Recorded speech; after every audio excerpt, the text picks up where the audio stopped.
And I am late. I am so sorry, you are.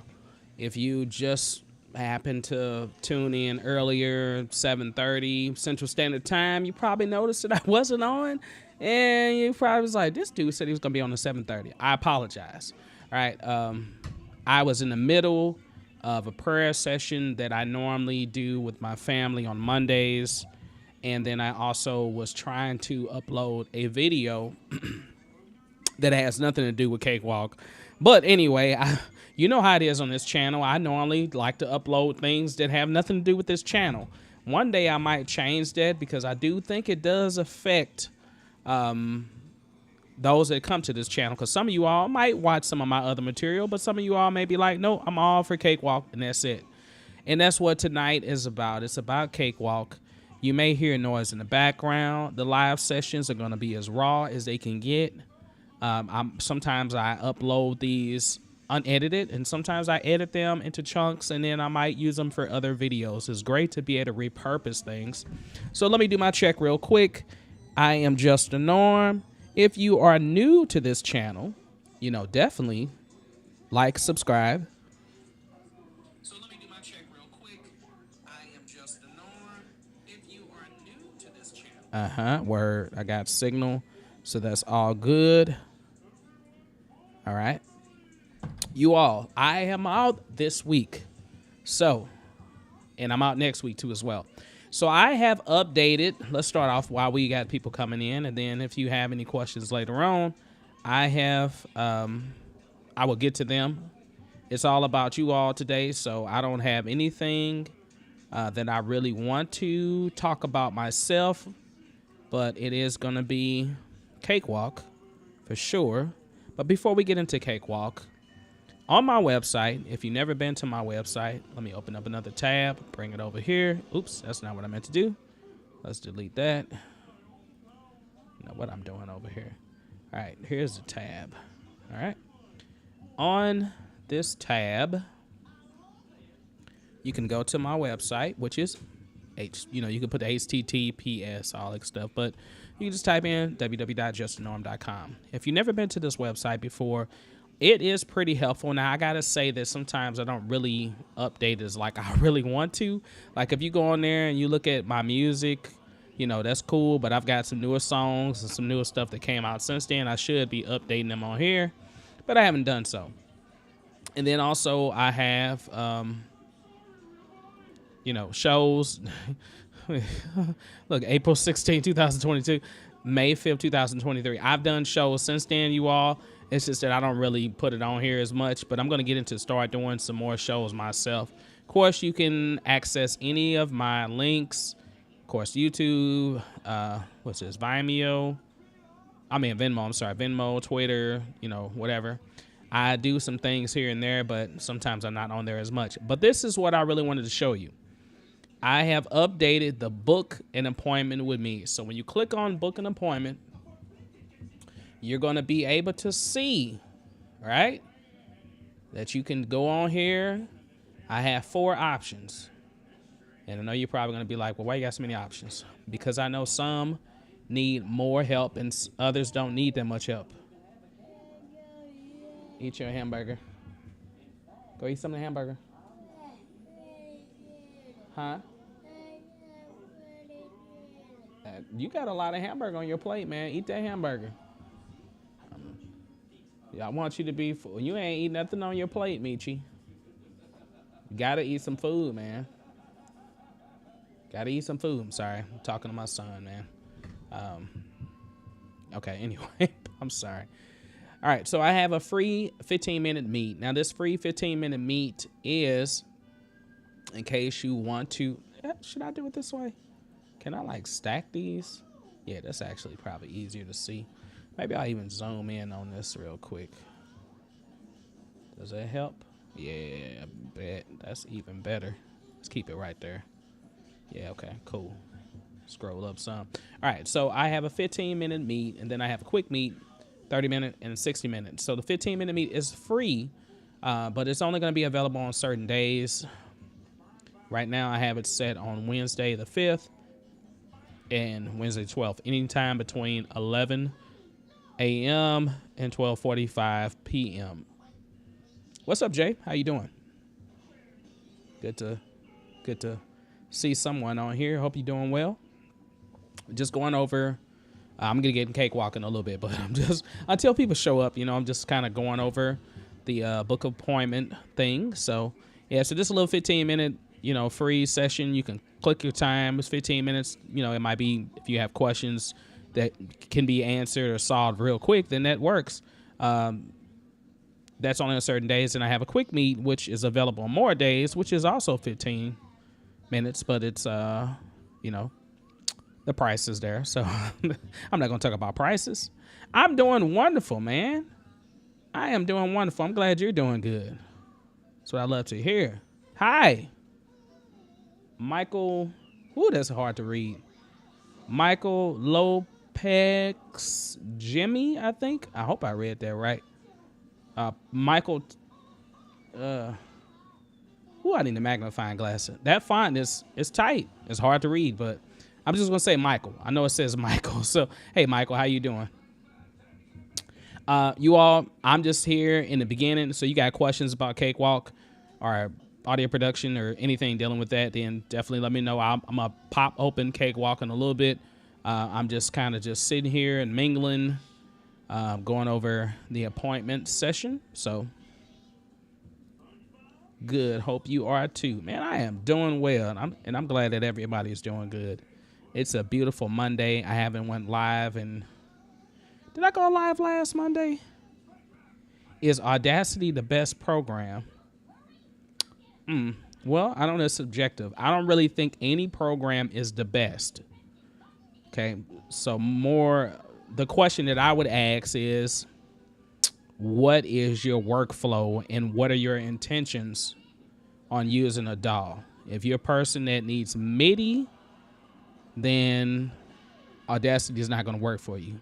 If you want something simple, that's good for just chopping up, audio or something, or not even chopping up audio, but just, I'm going to tell you what I use Audacity for. Speaking of Audacity, I should open Audacity up actually. But if y'all need tutorials or like one-on-one sessions, I've done a few of these, you all. It is definitely helpful because I can get into your project and really help you get your project going. Also, with the 60-minute one, you get my free, what is it? Vocal template. Okay, I couldn't even think of the name. I'm like, my free vocal template. It's not free, but I mean, you get it free, rather. Put it like that. But Audacity. I love Audacity. This is what I use Audacity for. And I probably could use it in Cakewalk, but I'd take a waveform, sorry, I'm popping my mic. A wave, actually, can we just pull it up? I'm like, dang, do I have Audacity on here still? Yeah, I got it on here. I would use Cakewalk by Bandlab right now. Cakewalk, waveform. I mean, a lot of DAWs have at least one free version of it, but I'm gonna say for its capability, Cakewalk or waveform. Definitely check them out. They are way better, and they're gonna give you more options. And I can't say nothing about Audacity though, because Audacity is dope too as well. But what I like about Audacity is I like the ability to just drag in a file, like open, okay, like this, say this rehearsal. I'm not gonna use anybody else's music. Of course, if you can zoom in, you'll see I got Al Green's Let's Stay Together and Anita Baker's Soul Inspiration up here. Yeah, LMMS is another free DAW. Yeah, I mean, it's a bunch of free DAWs out right now. So, oh yeah, and Luna. But you know what? Whatever happened to Behringer? Behringer was supposed to be bringing out a DAW. I was waiting on it. I don't know if it ever came out or not. But Behringer was supposed to be bringing one out. Memory usage. I got to try all these new DAWs. I got a playlist that's called Just a DAW. And that's just focusing on all the different DAWs. But I've been focused on waveform lately because I like it. Yeah, Reaper's not free, but you can still use it freely. But to get the full effect of what you can do in there, yeah, you definitely did. And plus it's cheap. It's just like what is it? I don't even know what the price is. Like $50 or something, $70, $80 or something like that one time. Then you're good. Said that dog got potential, and I'ma go over there. Go over there. Wasn't they start updating it and gets out of beta? Okay, Jay, explain it to me again. I'm sorry, man. I'm reading it, but my brain is not. So you say you're gonna go to which dog you talking about? $60. All right. I don't even know how to pronounce it, man. I'm bad with pronouncing names, yo. I want to say TIY Grill or Thai Grill or T Grill or just Thai. I'm gonna say Thai. Just gonna say Thai. Oh, the Luna. Oh, okay, got you. Luna. Okay. Yeah, I gotta get into those, man. You know how hard it is just to get it, like to try to even discover new dogs. It's like, you know, deciding, well, I don't know. I can't use this analogy, but it's like deciding that all of a sudden you want to, you know, trade in your car and go get something different. You know, your car's been faithful. You know, you had a few stumbles here and there. You had to get your tires rotated a few times, and, you know, you had to put gas in it, you know, quite a bit. And then all of a sudden, just one day you just say, hey, you know, I know this car is paid off. And I'm like, that's how I feel like Cakewalk. Of course, it's not paid, but it's free. But like, I know I got this car free, but I'm just going to go get a car note. Actually, that's what I'm going to go do. That's how I think about going to another dog. I'm just going to go get a car note. I know that I got this car free. It still works great. I have, did I download Cakewalk Next? I have Cakewalk Sonar. Cakewalk Next I looked at, but I'm just skeptical. Not skeptical about using it. It's just I don't like to use stuff until it's really out. Because I might make a video about it, and then all of a sudden turn around and it'll be something totally different. Like they might say, oh, no, we changed the whole software now. Do you know if you can move plugins that Cakewalk on to another dog like VX64 strip? Yeah. Yeah, definitely can. I'm able to use that inside of Waveform, actually, I believe. Well, I don't know. I'm gonna check it out. Yeah. I mean, normally when you install plugins, those plugins are. I'm sorry. I keep popping this mic, man. God. Y'all pray for me to get some better equipment. I got a new camera, but I haven't hooked it up yet. Got a new camera. Well, it's a new webcam. And but I'm gonna make a video about it specifically. So normally when you install any plugin, you know, most plugins transfer over for the most part, I think, you know. But let's pull up Waveform. I'm sorry, we've been starting with this. So what I do is I like to pull in, you know, an audio file like this or whatever, and I use it for just some of the cool effects that's in here. Like there's a bunch of effects that come in Audacity, like a lot. And one of the main things that I use it for is changing the speed or the pitch. And I love changing the pitch because it allows me to lower songs. So I might sing, like, say if my friend is learning a song and they're like, man, you know, that song is it's too high. I need a lower key. I can go in here and I can just lower it. Now I can do the same thing in Cakewalk too as well. It's just, I don't know, for some reason I just come to this just to do that because I think of this just as being audio. Now, but let's go explore the other DAW. I would love to use that plugin because I like the plugin. Got everything for vocals. Yeah, I like that plugin too as well. So let me see. Let me pull up Waveform. And y'all, I hope that all these programs pull up and I don't have no issues streaming. I'm like, I need to get more space. Badly need to get more space. Unable to check for updates. Please enter attraction.com. Okay, email. Go to downloads. All right. Give me 1 second because I do not remember what my password is. Slide this over here for a second. What is my password? Is that it? Nope, that ain't it. Oops. I hope I didn't, dang, I hope I ain't exit out of the stream. I'm still streaming, right? Okay. I'm trying to remember what this password is. Is that it? Nope, that ain't it either. Golly. You know what? I'm gonna have to do this. I gotta go to Let me go to Traction's website because I don't remember what my doggone password is. Sign in. All right, what's this? Can't remember me. Sign in. Oh, whoops. We recently upgraded our website. Oh, okay, got you. Boom. Okay, so what's up, man?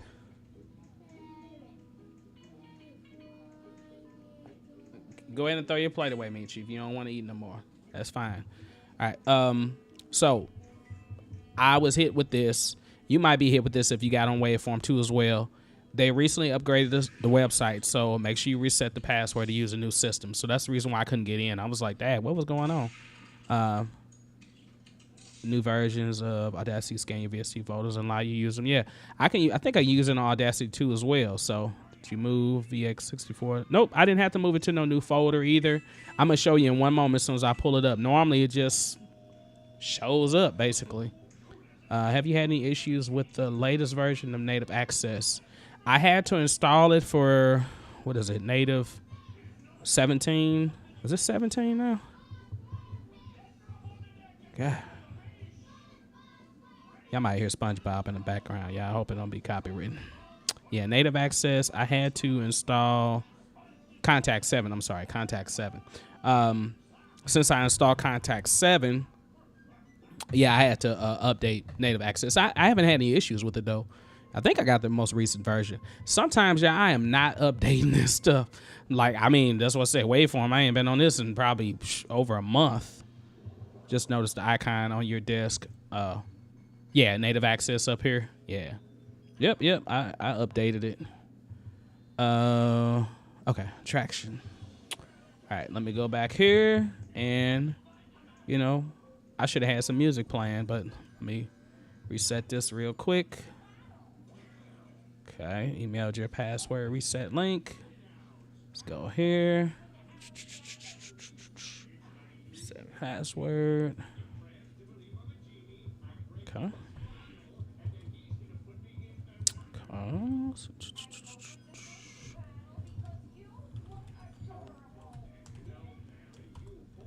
All right, give me one moment. Hope I did that right.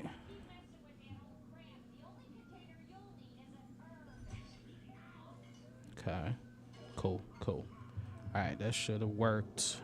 So, if I go here, let's bring this back up. Okay. Does that work? Boom, there we go. Update via download manager. All right, okay, here we go. All right, had to do that real quick. Okay, just okay. Norm, have you used aux tracks instead of buses to mix? Yeah, I have. Yeah, just depends. Typically for aux tracks, what I like to do for aux tracks is I like to do like parallel compression that way, or I like add effects. But I mean, at the same time, you can always create a bus that way too as well. I mean, it's a bunch of different ways you can go about doing it, but I do use aux tracks too as well to mix. But buses, I feel like, okay, so bus is like, think of a bus, like, right? Think of a bus. The wheels on the bus go round and round. All right. So a bus is like a vehicle for a bunch of different tracks, right? I think of an aux track as in, I don't really want these effects. I don't know. Why is my dad calling me? Yeah, hold on 1 second. I'm sorry. I normally don't do this on live, but this might be important. Let me text him real quick.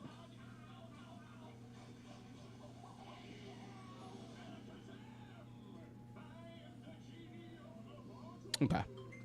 Yeah, he'll let me know. He called me twice, so I don't know what's going on. Oops. Dang. Do you know when you get on an iPhone and you press that little microphone, and then all of a sudden it starts taking exactly what you're saying? Well, that's what just happened. I was like, all of a sudden I text him, and then for some reason I was still talking. Where were we? Oh, MuseScore 4 has an update recently. Man, I haven't used a MuseScore in a long time either. I got it. It's too many. See, I don't like all these programs. I'm gonna tell you that. I really don't. I don't like all these programs at all. It's too many programs to update.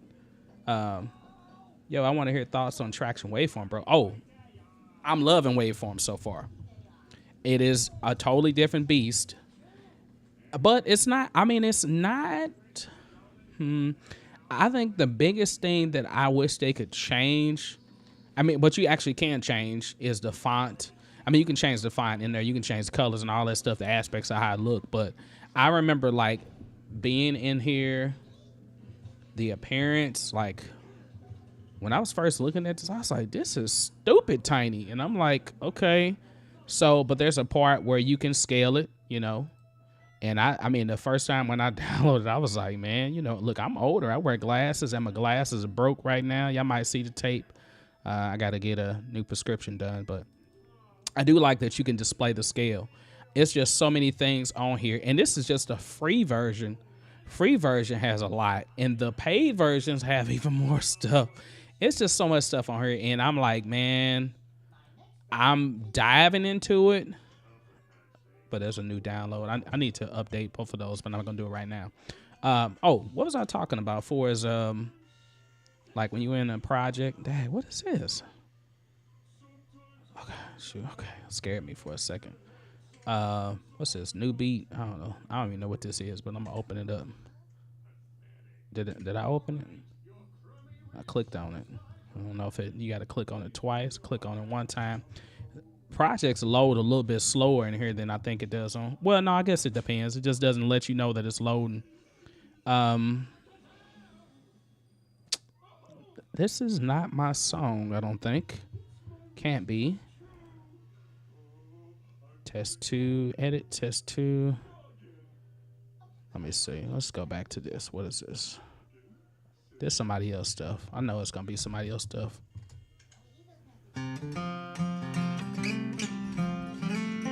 Yeah, okay, I figured it was somebody else. So this is one of the tracks that comes in. Aux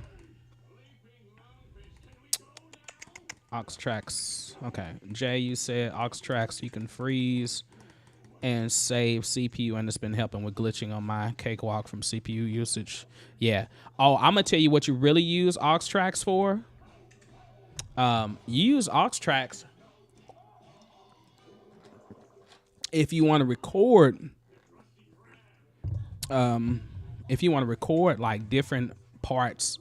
So like somebody asked a question like, and that's funny how we supposed to be talking about Cakewalk, but we in here talking about it. We in waveform right now. But somebody asked me, I feel like I'm getting ready to sneeze. Somebody asked me, how do you go about, and I made a video about this, about how to record the metronome. So this is what an aux track would be great for. Man, this mic getting on my nerves. I keep bumping into it. All right, so an aux track, this sneeze is coming. It's coming real soon. I know it is. I apologize for it ahead of time. So aux track, you can, there it is. Boom. Got a little towel here. I need some sanitizer. But anyway. All right, excuse me. I'm answering your question in 1 second, Gabriel. I see your question down there. So the aux tracks, so like for your metronome, like you in Cakewalk or, I mean, probably in this DAW, the same thing. So you can run, you know, the metronome. Now, of course, you can record the metronome, but what I like about the aux track is that you can actually record, you know, the metronome click. So like you can mute it, you can, you know, kind of not export, but I mean, route it to an aux track. You can route the metronome to an aux track. It's also helpful too for like doing, I mean, just various different things. Like, you know, like I said, if you want specific effects, but say I want like a certain reverb, but I want that reverb just for 1 track or 2 tracks or something, or maybe I want it for 5 tracks. You know, of course I can create a bus and then put the reverb on the bus and then route all those tracks to that bus. That's cool. But I also could just say, hey, look, but I want all of my background vocals to be on 1 bus. Well, I have 15 background vocals, but only 5 of them have this specific reverb. So I mean, think about having to create, you know, a bus just for the reverb, and then you have to route that bus to the other bus, which is the master bus for all the background vocals. So that's why aux tracks like kind of help with that. It's weird, like when you think about it as a DAW compared to when you're doing live sound, because in live sound, aux can be something totally different. So I'm gonna do a video. Hopefully, I got permission to do it. So I set up a X32 rack, two X32 racks, like two different churches, my church and another church that I like when to set up their sound system, because, you know, I do live sound a lot. So that's really where I got all my start, even before the studio stuff. But so there's the X32 rack, which if you're not familiar with Behringer, I'm pretty sure you're familiar with Behringer. Everybody is now, I think. But it's a cold-blooded mixer, and it has a lot of different options on there. So on there, there's an aux in part, and there's an aux out part.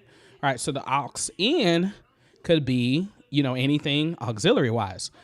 The aux in are good because they have quarter-inch inputs, so it means my keyboard I can plug straight into the aux in. So my aux out is like, it works as a separate send or a separate auxiliary send, or, you know, sometimes you might want to call it a bus. But what's weird is on there, the way it's set up, the buses have their own section, and they're totally different than aux. But the aux out can be like a bus. It's just a different name for it, which is really weird. But okay, now to answer your question, what type of beats do you make on it? Well, I haven't made much beats on it. Man, I literally got in here. Hold on, shoot, is this it? I'm trying to remember like the projects that I even created on here. I don't know if this is something I created. This is like the same thing. Is this mine or somebody else's? No, I don't know why I keep pulling up the same thing. Recent static, okay. January 22nd. Test edit 1, test edit 2. Did I click on this already? I'm like, I know I have projects that I created myself. I'm like, where are they at? Or maybe I'm clicking on like the same thing. I don't know. You can actually change that in the general settings. Okay. Oh. Yeah, I know you could change it in there. And I think I actually made a video about it. I just don't do it, but I always like going to the main page. Is this mine? I don't know. Let's see. Is this mine?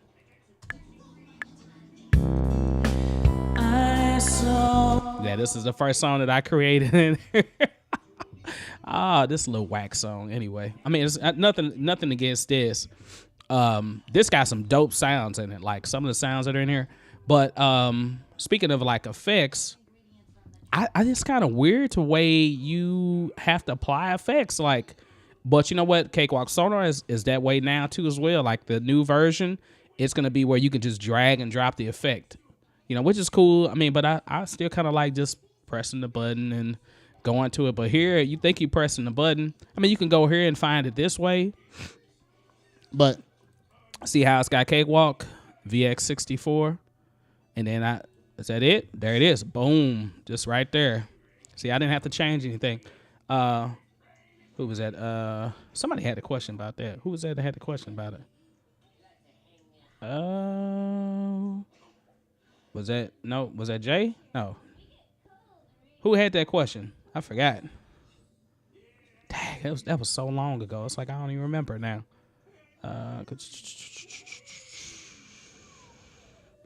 Okay, anyway, I'm going back in comments, but okay, you can change that in general settings. Yeah. I need to change that. But so here it is. You know, it's powered on. I have it on. What is this? What track is this? I don't even know what track this is. Okay. Play. Okay, let me just solo this track. Let me see. I need to turn that metronome out too as well. I'll do that later. Is there nothing on here? Hold on. What did I solo? Oh, Vienna instrument. But there's nothing on here though, is it? Let me see. No, ain't nothing on there. Ain't nothing on there at all. Well, you know what? I should be able to just copy it down here, right? but that's the drums. Let's just put it on my vocals. There we go. No, that way we know to work on that. So I got the CLA on there right now. Let's disable that. I didn't mean to do that. Click on this. Exit out of that. Waveform versus Ableton. Well, Ableton's not free. So that answers my question right there. I mean, that answers your question. Ableton is not free. No, but Ableton doesn't it have a free version of it? I haven't used Ableton I mean, it's similar to it. I haven't used Ableton in probably, I don't know, man, since Ableton first came out. That's how long it's been. Like I said, man, I've been on Cakewalk like pretty much my whole life. I started on Cakewalk literally my dad had in the 80s. I started on it in the 90s, early 90s. So Ableton, like, oh yeah. I want to do I want to make a video where I just do like, oh, y'all can't even see the doggone screen. I'm like, dang, I'm up here taking up all the space, my big head. I want to do a video that's got like, maybe like a 10-minute video, but it just explores like 1 minute of each doll, like 10 different dolls in 10 minutes. I want to do that, or something like that. Hey, what's up, Clutch?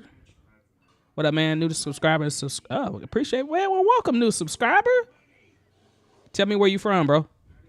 Or them. I'm not sure. I mean, Clutch could be, I don't know. I don't want to just assume that you a man. So to get Ableton phone app for $8, you can get Ableton Lite. Okay. Super helpful. I'm trying to move from Bandlab over to Cakewalk. It's killing me. Well, don't let it kill you, man. Do not let it kill you at all. I'm a dude from Georgia. Okay. I got you, dude from Georgia.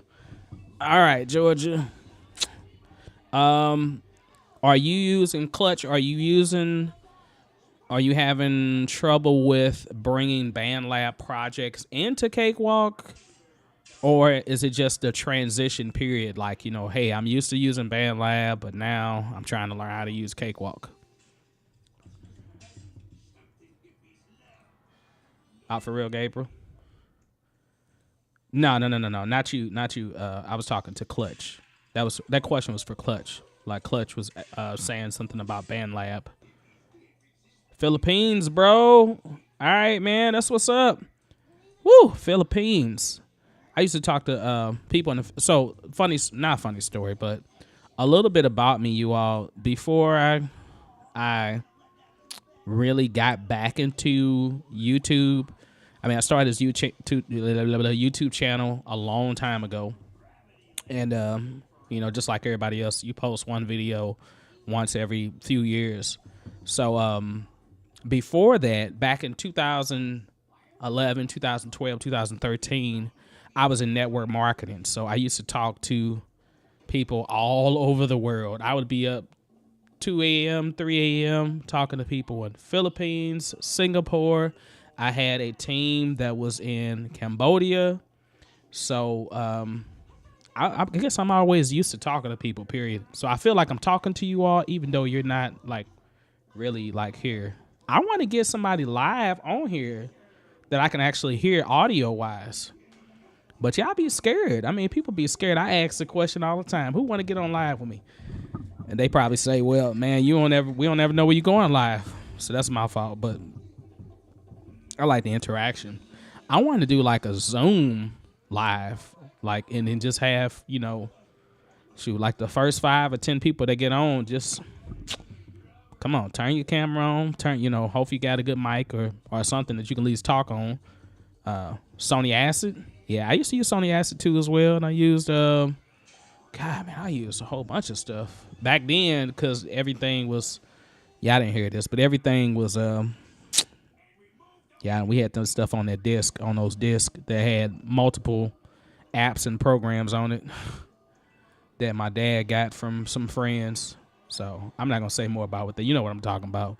That's when you find multiple programs and multiple plugins. Yeah, I use Reason. I used I used Pro Tools. I mean, I went to school, so I used Pro Tools at school, Webster University, stand up. I used Pro Tools. I used DigiPerformer. I use Cubase. I've used some of all the major ones anyway. But it's just that Cakewalk was when we got our first real, I say real computer because we had a computer. I had a computer before that with the floppy disk, the IBM. But when I got my first computer that had Windows on it, that's when we got, Cakewalk. What genre of beats are you best at making? Oh, man, I make whatever kind of beat you want. Man, what do you want, man? I'm a musician, man. I play. Well, you can't see it. Well, you can see it, kind of, on the side. You see that? Hold on, let me go live. Let me go lower. See that piano? See that piano right there? I kind of know how to play it a little bit. But I'm a percussionist. I play drums. I play mallets, marimbas, and stuff. Of course, I don't have all this stuff here, but yeah, I went to school for jazz percussion. So, yeah, I mean, jazz, pop, R&B, gospel, blues. I've got some rock stuff. I mean, I got some stuff I ain't even let y'all hear yet, but it's some stuff that I'm still not adequate in, but which is good because I can grow in some stuff. Like I've been wanting to make an EDM track for so long, and it's like I kind of, sometimes, when you get into programming, like I used to have to program music a lot. Like when I was in school, I did a MIDI course, so we explored all the stuff in MIDI, like MIDI messages, CC messages, and trying to send and trying to sample stuff and trying to get stuff to do this and that and that. I'm like, man, that stuff it was great to learn, but it was tedious to do. So now I feel like I'm like more to the point where let me find a sample and just put it in, or let me just sit down and record some stuff myself. Versus trying to I've got some old little samples that I made where like I would take a percussion, like I play djembe, and then I'll take that, chop it up, and do something and make it sound really weird and crazy and all that good stuff.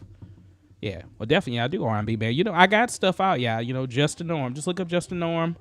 I haven't put out my first album yet, but I put out EP and a few singles. I have at least 9 to 10 songs out right now. I mean, I got enough for an album, but I'm working on an album. Biggest problem with working on an album is that you start to make one song and then you don't finish that song. You go to something totally different. And a lot of times I'm making stuff that's not even for me. It's just stuff that I make for the videos. And that's why I'm trying to get more into just making stuff that I actually know I would put out myself and then make a video on it.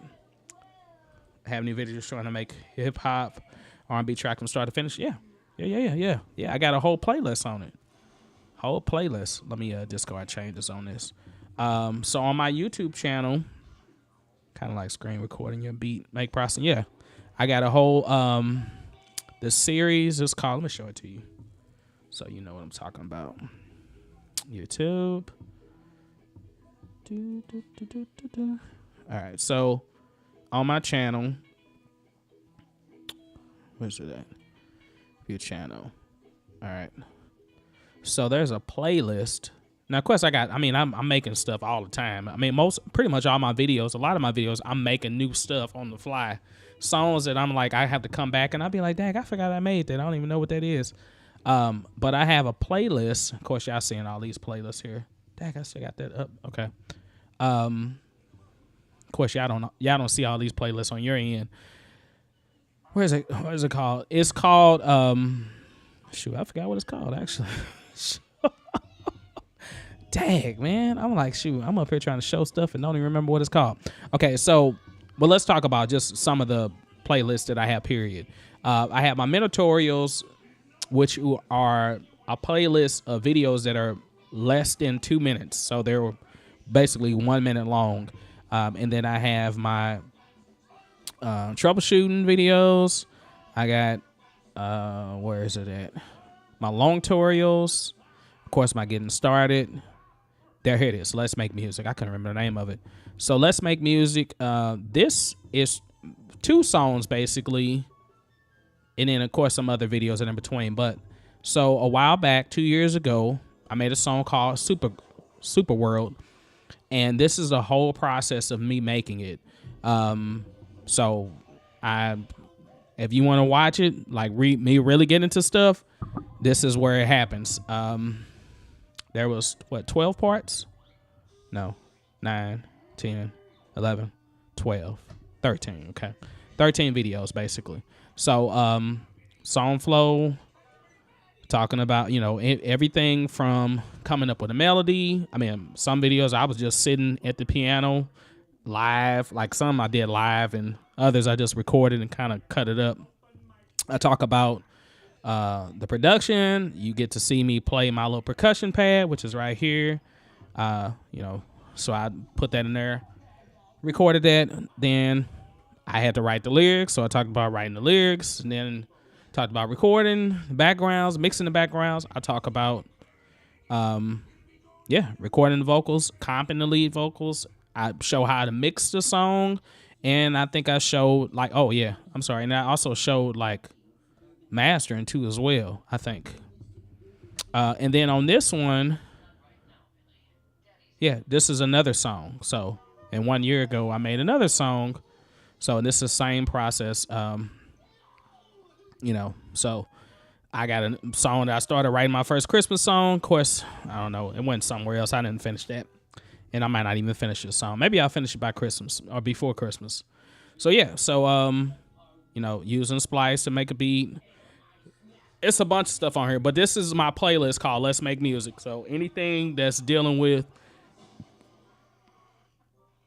I'm sorry, I had to burp. I apologize for that. Anything that's dealing with songs that I know for sure I'm going to release, then it'll go on this playlist. Of course, any other song I might create just for specific reasons. The Busy Works Beats of Cakewalk on YouTube, if you're familiar with them.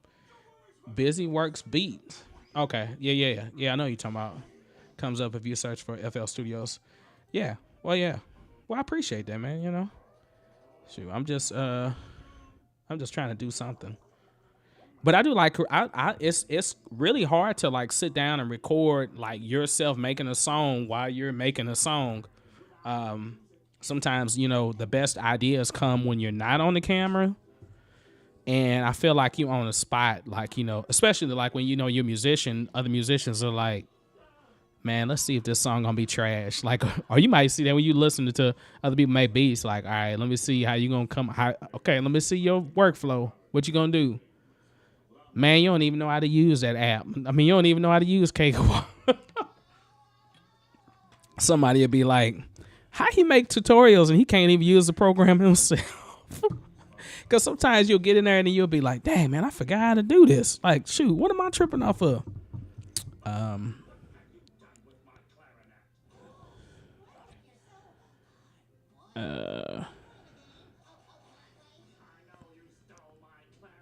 Good. Okay. All right. That was my dad again. Text me back. So question to you all: what kind of what beats do you all make? Or what do you make beats? That term beats was something that I kind of was like, ugh. When I start hearing people say, yeah, man, I make beats, it's a pet peeve, but because I'm like, when you say beats has multiple meanings. So I'll be thinking, okay, a drum beat? Are you making a drum beat? Or are you making a beat, like the pulse of the song? Like, 100 beats per minute? Are you doing something like that? What's up, Dad? That's my dad, you all. Hey, Big Dre, WMS. Yeah, I kind of follow him too as well, man. He makes music too as well.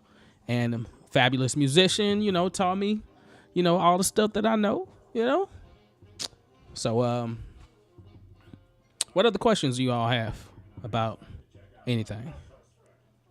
And let me know what kind of songs you making, like what kind of music you're making in Cakewalk or whatever DAW you're using.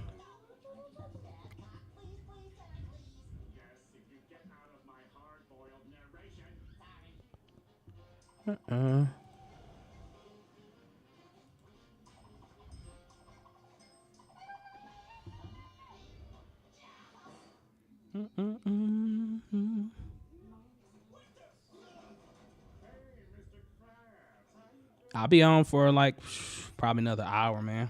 So you good.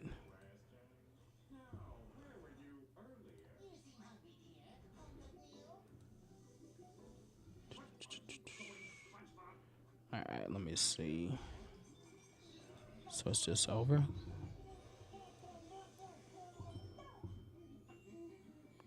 FXPS22. Oh, I forgot I used that plugin. Okay. Ambient type instrumentals. Nice. Nice.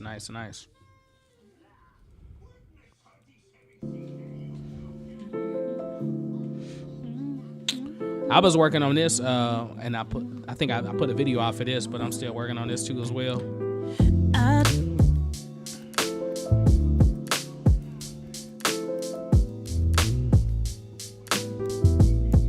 So I made a video because I was like, somebody asked a question about how to record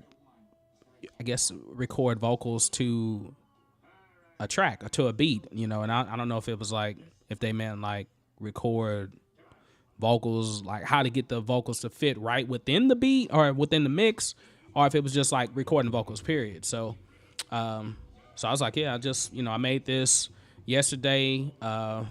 It was a little groove I put together. I used some splice stuff and kind of remix some things, re-chop some stuff, and retune some stuff. Ooh, this is plugin that was like, ooh, Waves Bender. Y'all gotta check that out. I don't know if you use it or not, but so I use waveform. I make beats like R&B, trap. Okay, pop, hip hop. I forgot the other genres. I also make cloud rap, ambient. Okay, got you. That's cool. Do you all like are you releasing, no, let me rewind. Are you releasing your beats, as your own stuff, or are you collaborating with other people, or are you selling beats? Are you trying to sell beats, or are you like just sync or trying to sync basically? Just wanted to ask what's the goal for music. Okay. Hey man, can't believe I actually found this great opportunity. Just wanted to ask, what's the go-to for a music starter, such as needed plugins, best tips, all of that stuff. So, Silas, the Red, are you using a particular DAW? Are you asking about the DAW? Are you asking about tell me what you're using, or what you want to use, or what you intend to do with the music. Or intend to do with your production. Because that's an open-ended question.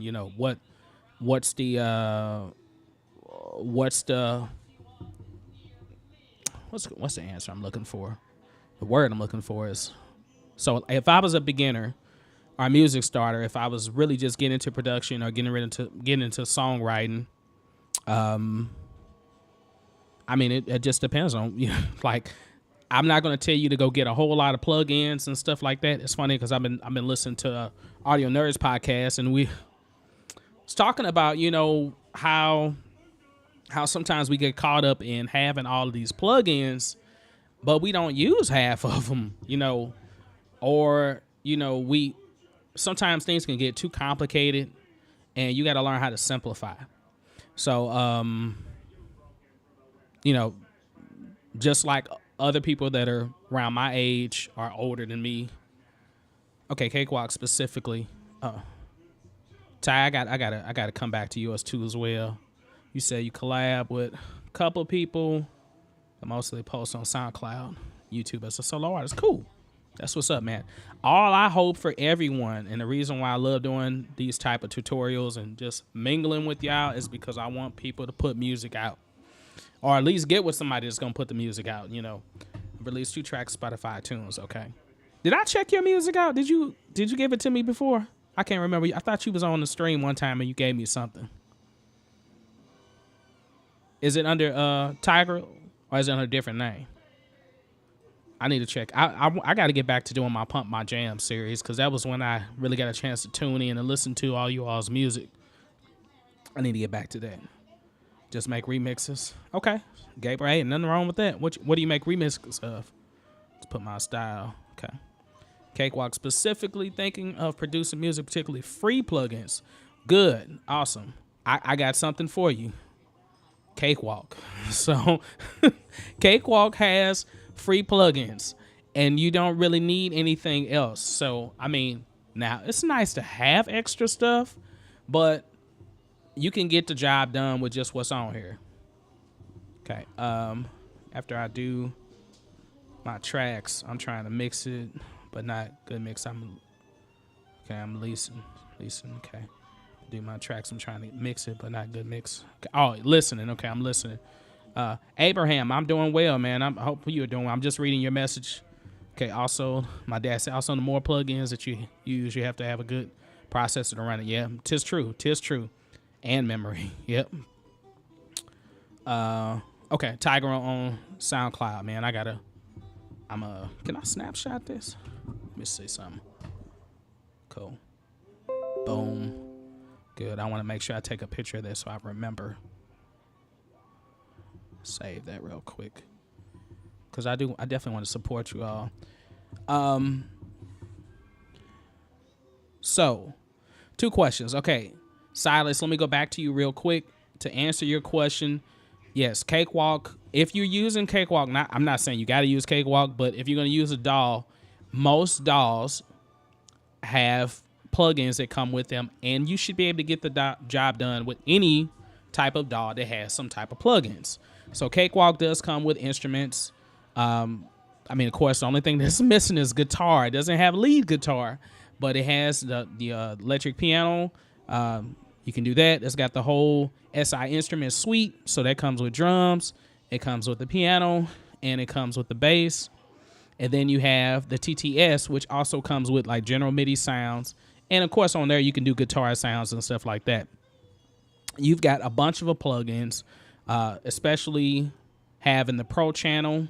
Pro channel has so many different things on here. And some plugins I haven't even used yet because sometimes I don't need to use them.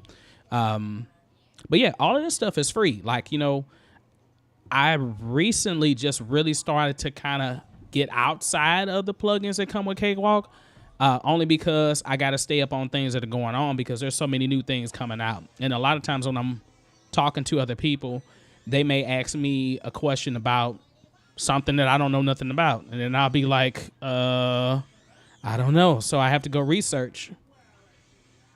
Let's see. Where we at? Okay. Yeah, Silas, you recommend Waveform. Waveform is I'm on it right now. Like I said, I was on it earlier. Waveform is the thing too as well. I don't know. It's like weird. It's like when you get into a DAW, some people may say that, you know, Cakewalk is complicated. Others might say Waveform is complicated. You know, when you've been in one DAW for a long time, you kind of know this DAW like the back of your hand. Then when you go into any other DAW, the things that feel familiar, cool, you can catch on to it. But anything that's opposite of that, you feel like, oh, it's like it's something you got to learn like all over again. You're like, oop. So, but Waveform, like I said, same thing. Waveform has instruments in it, has plugins in it. You can do everything within that too as well. Kamikaze on Spotify. Tonight and Song of Ascension. Okay, those are the name of the songs. Ty. Yeah, so Waveform. But Silas, this is Cakewalk right here, and I don't know if you download it. It's free. Like I said, I would advise you, if you got the space, you know, if you got space on your SSD drive or your laptop, whatever, download both the DAWs. It doesn't hurt to have multiple DAWs. Cakewalk by Bandlab is free right now. It will forever remain free. It's just eventually it will no longer be supported. So what that means is that there will be no longer updates coming out. And I think this is the final update that I have now. What is it? Version 2024.02. So if you haven't got that version, definitely get that version, because if you don't have the latest version, then you might not be able to use it at all when they get ready to roll Sonar and Next out completely. Okay, Abraham. you want to make a good mix, and I see your lesson, but still cannot make a good mix. I would like to make the best mix. Okay, so let me stop you there.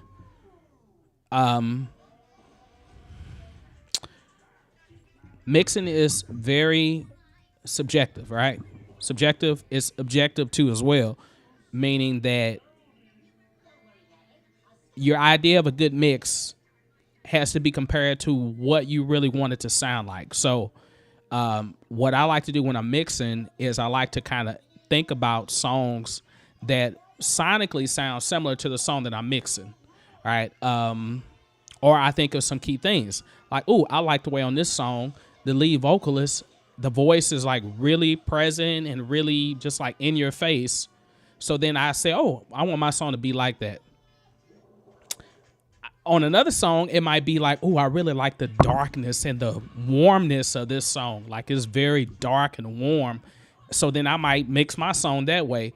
When you start listening to exactly what you're looking for mix-wise, that's the first step. And then the second step is actually trying to, get close to emulating that. And I'm going to tell you that mixing is not perfection, okay? I can tell you many songs and some of the conversations that I've heard with people saying, I stopped mixing the song, I got it as good as I wanted it, but if you keep mixing the song over and over again, then eventually you might have doubts. You'd be like, oh, maybe I should turn the bass drum up. No, oh, you know what? No, let me not do that. Let me keep it this. No, I should do this.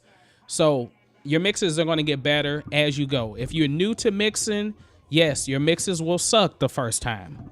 Okay? That's just the obvious.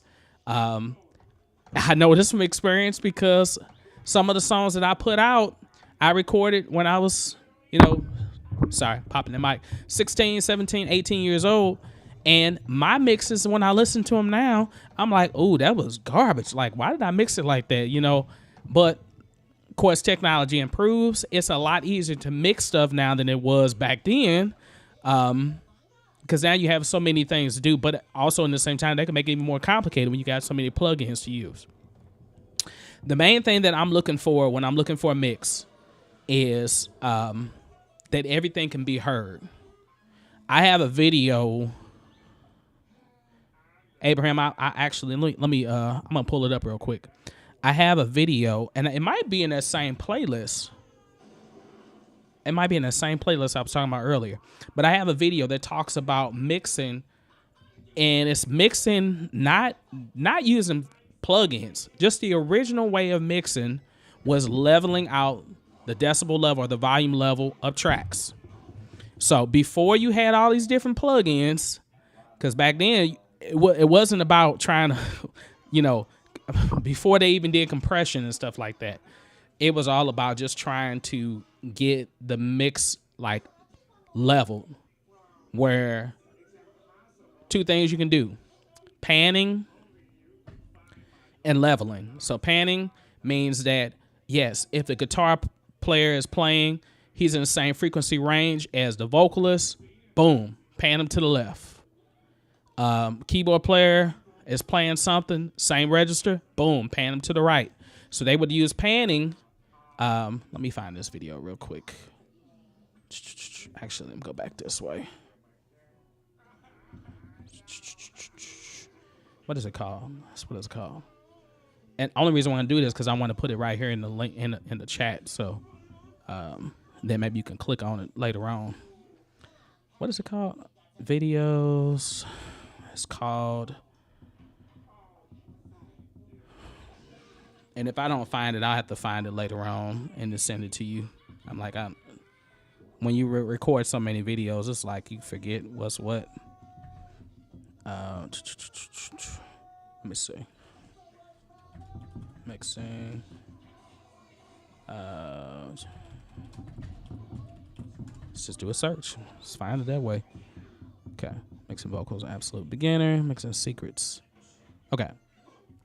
I want to say it's in this video right here, Secrets for Achieving a Better Mix in Cakewalk, the beginner's guide. So this is really cool. I think I did 2 parts to this video, but like that video right there, Cover some, meat and potatoes of a very simple subject. But the main thing, like before I even start off with compression, limiting, adding reverb, adding chorus, adding delay, all of the kind of effects and stuff, forget all that stuff. Yeah, man, yeah. Me and X are cool. Matter of fact, he's been. We did a video together. You haven't seen that? The interview that I did with X? You gotta check that out too as well. I got an interview with X. So yeah, when I came on the scene with making videos about Cakewalk, he was one of the first cats that I saw that was doing it. And we cool, man. I check him out all the time. That's my bro from in the Texas region. So oh, okay, let me go back up. I see a bunch of messages and I'm like let's see. I make good music. Okay, I read that one. Okay. When I listen to my mix to music teen voice. Okay, so when I listen to my mix, the music and my vocals is different. Okay. Very teen voice. So yeah. My voice is very tinty. It's nasally, so I have a bright voice. So which is cool because normally clarity is not an issue for me. Most of my vocals are going to be clear automatically. Sometimes I have to add bottom to mine or body. So if you like noticing, when you listen to your mix, it's like, okay, cool. It's like you got to focus on two things at one time. If you're finding a beat, that you found somewhere, you bought it from somebody, you collaborated with somebody, you downloaded it somewhere. If you find a beat and then you're just taking it in Cakewalk, 2-track, boom, I got a video on mixing 2-track anyway. You got your 2-track or your 1-track that's stereo and you're just putting your vocals right on top of it. Cool. You're putting your vocals on top of it.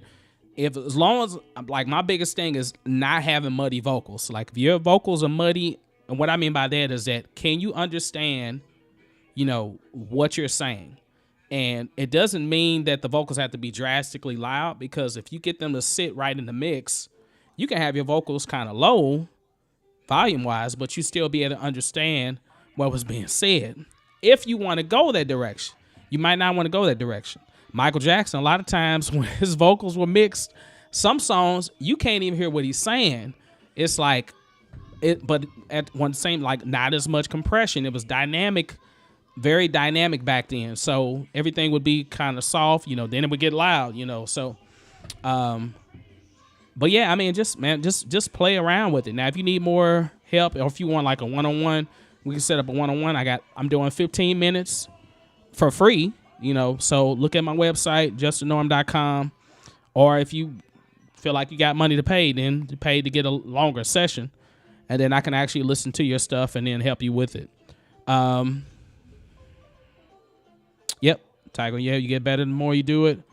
Oh, because most of the mix just use the mixing deck. Yep, yeah, everything was done on the mixer. You had, of course, you had your patch bay that had different effects and stuff that you tapped into when you needed it. But for the most part, everything was done on the mixer itself, out of context.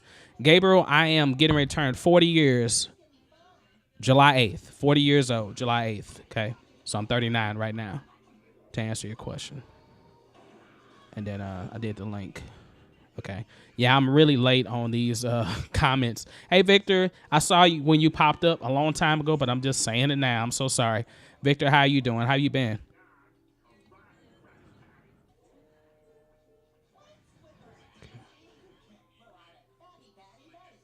Okay, Gabriel, I read yours. Don, I think it's Don. Hopefully it's Don. Or it might be pronounced totally different. I'm not sure. Can I use my MPC 1 in standalone in Cakewalk and how to connect it? Yeah, you definitely can use that. MPC connects via, you can do USB, right? There's a USB interface built in on it, if I'm correct. So which means that you can actually record everything inside your MPC, and then whenever you get ready to transfer to Cakewalk, You can, record, or if you want to do separate tracks, I think you can split it out separate tracks too as well. Or you can just record it to, one track. Like if you got everything mixed the way you want it inside the MPC, create you one stereo track, boom, and then just, press record on Cakewalk and take it in. Or you can just transfer it over via a flash drive. I think not flash drive, but SD card. I think they take SD cards too as well, if I'm correct.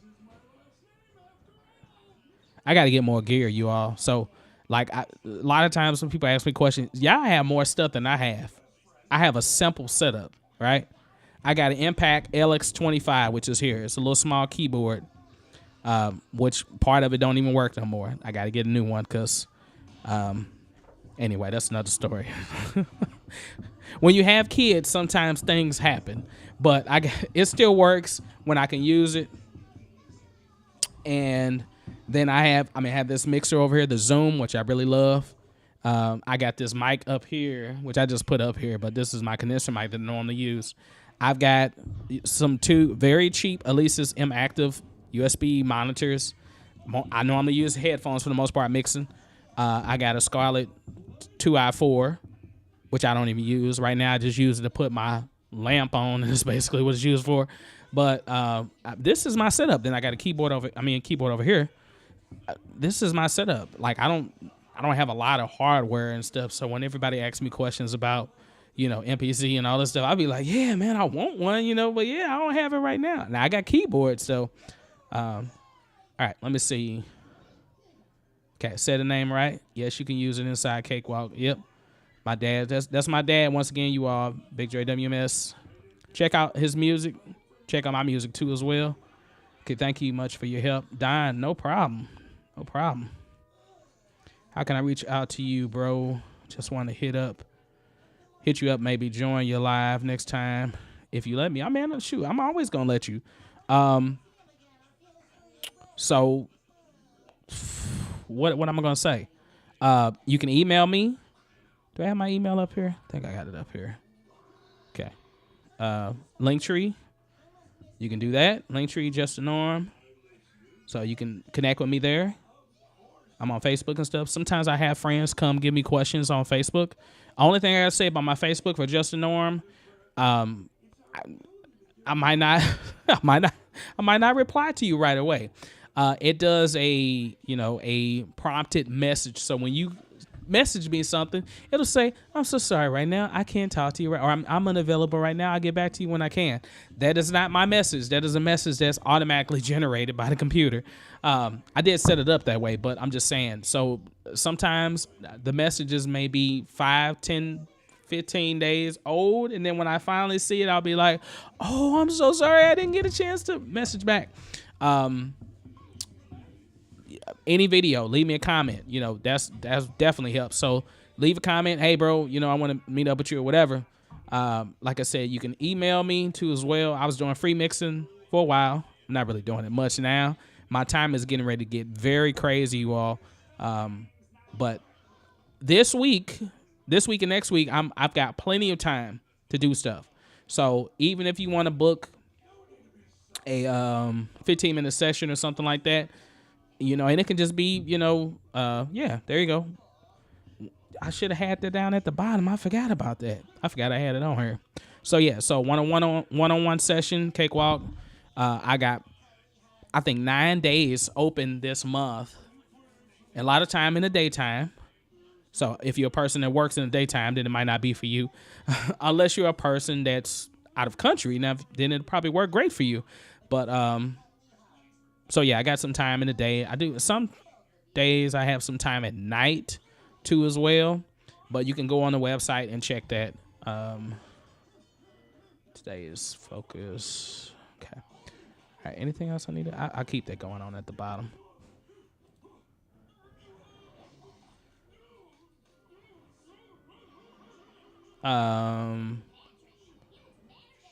Yeah. Email. Yeah. Email is let me put it down at the bottom. Actually, I'm sorry. Let's do it right here. I'll leave it up. I had it up actually. So I mean, yeah, you can still email me there. JustTheNorm LLC@gmail.com. So you can email me there. Okay. Let's see, where were we at? Okay, Victor, you said you got 2 questions. 1, how to actually stream my cakewalk while teaching guitar classes. 2, having serious issues with my mix, can't get it right. Okay, Victor, I feel like you asked me this question before. I don't know if you asked this. I can remember seeing this question. So, are you using OBS? Are you using Prism? What are you using to stream with? Victor, what are you streaming with, rather? Insta is cool too as well. Insta is what is Insta? Shoot. It's just a norm. Right? Is that right? Yeah. So it's just a norm. So that's my Insta.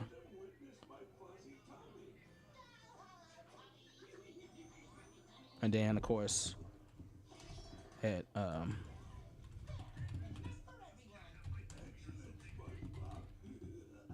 okay. So yeah, and that too as well. Just a norm.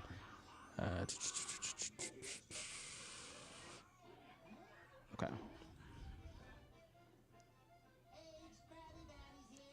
Okay, Victor, I don't even know if you're still on here. But so what I would do is, so like if you are trying to stream guitar or stream cakewalk while teaching guitar, that's different. So basically it's what I'm doing now, right? It would be the same as if I plug this piano in, this keyboard, I would have it going into my interface. So you're going to be using an interface. You definitely need an interface. You're going to be trying to stream like that and doing multiple things. So my mixer here, I've got my vocal mic going into channel 1. I've got plenty more channels to plug in. So I can plug my keyboard into channel 2. And then when I plug it into channel 2, I know that my keyboard is coming on a separate track and my vocal is coming on a separate track. And then Cakewalk is coming via USB interface, coming back in. So everything is being sent out, all right? So, and then the only thing that you got to do now is just, choose a streaming software. You can stream directly on YouTube. And that's if you're trying to do that. Or you can stream to OBS, or you can stream to Prism. What is it called? Dad, you still on here? What is it called? Prism Live Studio. So this, my dad helped me to this. So this is like fabulous. Can y'all see that? Hold on, let me do this. Yeah, Prism Studio is a free. Oops, I can't type. Prism Live Studio right here is a free streaming platform, just similar to the OBS. It's got a lot more. I feel like it's got a lot more options. It's a little easier to use too as well. It's a lot easier to use, and there's a mobile version of it, so you can do the mobile, so you can stream from your phone. So, but yeah, like if I was going to stream, I would stream to that. I would set it up, as long as you have all of your connections good, you're going live, and then you can choose whether or not you want to stream live or you just want to record it and then post it later on.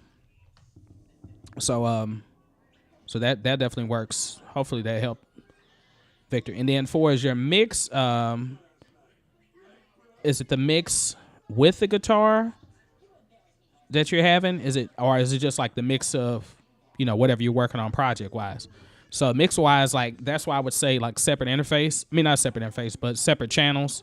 So like, I have my vocal mic on channel 1. So if my mic is not loud enough, I can boost the mic. And then if you got your guitar on one channel, you can boost it up, or if it's too loud, you can bring it down. If you get Cakewalk, if you're trying to play that, then you can do that too as well. Only thing that you may have, well, you won't really have no issue as long as everything is coming out of the same device. Sometimes you might have latency issues, but for the most part, you should be fine. Like, what I'm noticing lately, and I don't know if it's because of OBS or maybe the setting that I have it on right now, for as my bit rate and stuff like that, for as recording, sometimes my video is off from the audio. So sometimes I have to sync them together, or I have to take them and like nudge one over to do that.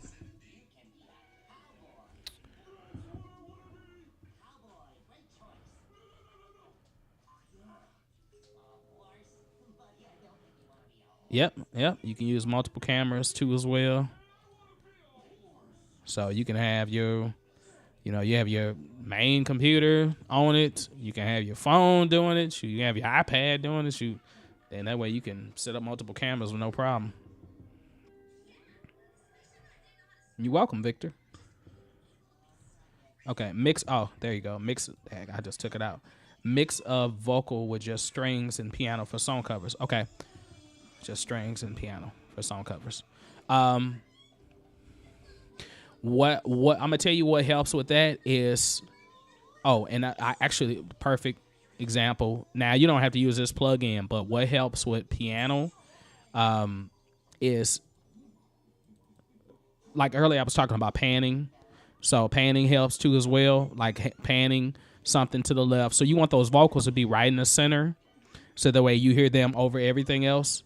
So piano and strings are very subtle instruments, so they really can be low and still be audible. And the perfect example is this. I can play this, like, so this piano part. Let me just play it real quick.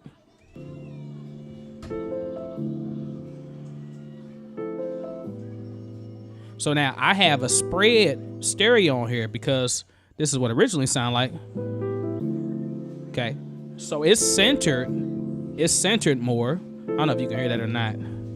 Hopefully you can hear it.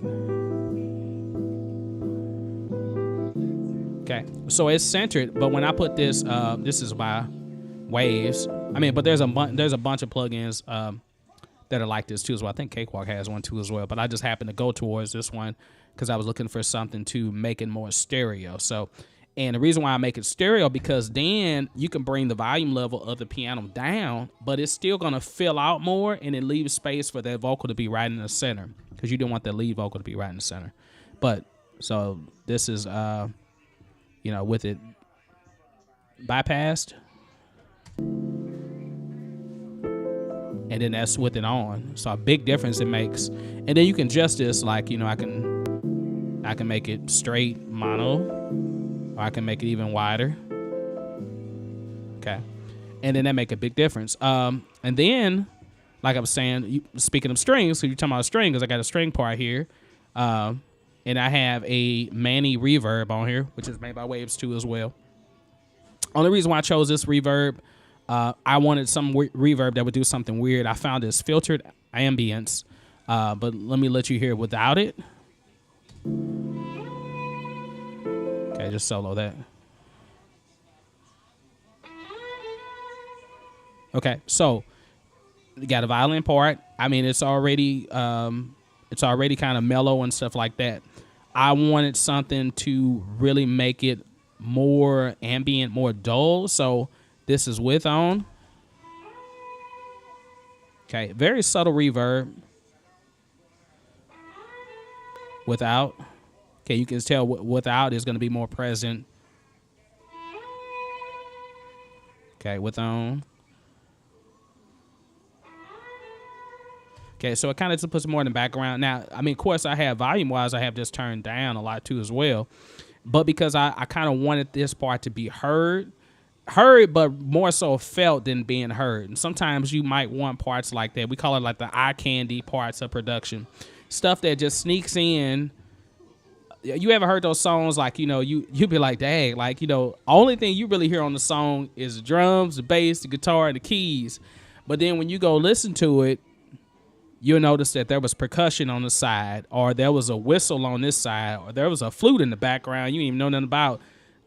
It's like you feel those things, but you don't really hear them unless you have headphones on, then you hear everything. But those type of things, they kind of make it, psychologically, they make it seem like the music's changed, which is why redundant music, I call it redundant, but music, most of the music of today is repetitive, right? So, but subtle changes, like, make it seem like, did something happen differently?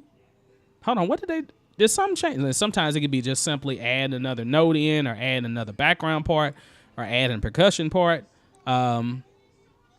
This is not a VST, Victor. This is from Splice. So Splice, if you are not familiar with Splice, Splice is like my go-to for quick samples, loops, one-shots, and stuff like that. So this is actually like a little loop, yeah, that I just kind of took. You know, it just fit the key of this thing. So yeah, basically, but don't get me wrong, you could record this same thing on the VST that comes with Cakewalk.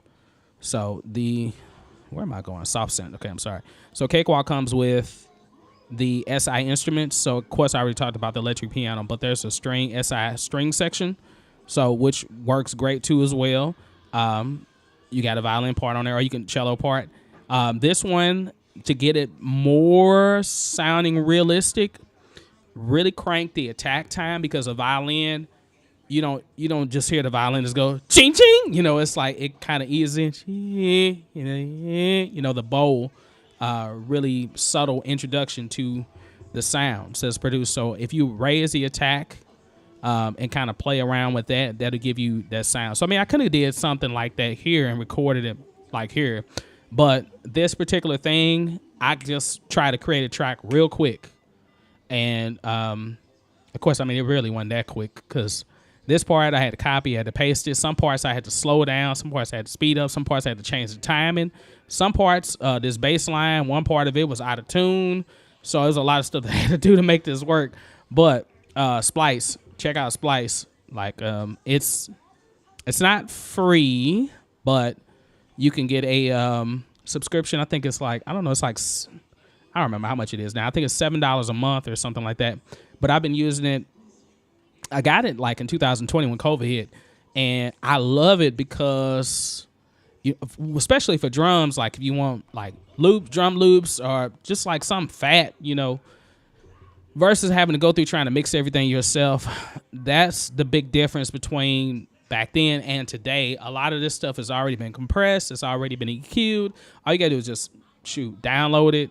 You know, you get basically if you like a sound, you click on it, you download it, and then you just import it in here. Or you can just drag and drop it, or you can save it to a folder, whichever, and then select it. And then you can use it as a sample, you know, so you can record it directly out.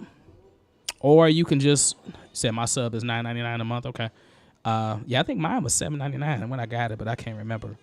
How to set up a drum VST on my audio, on M Audio. Okay, let me slow down. Vishal, first of all, hello, good to see you. Hope you well.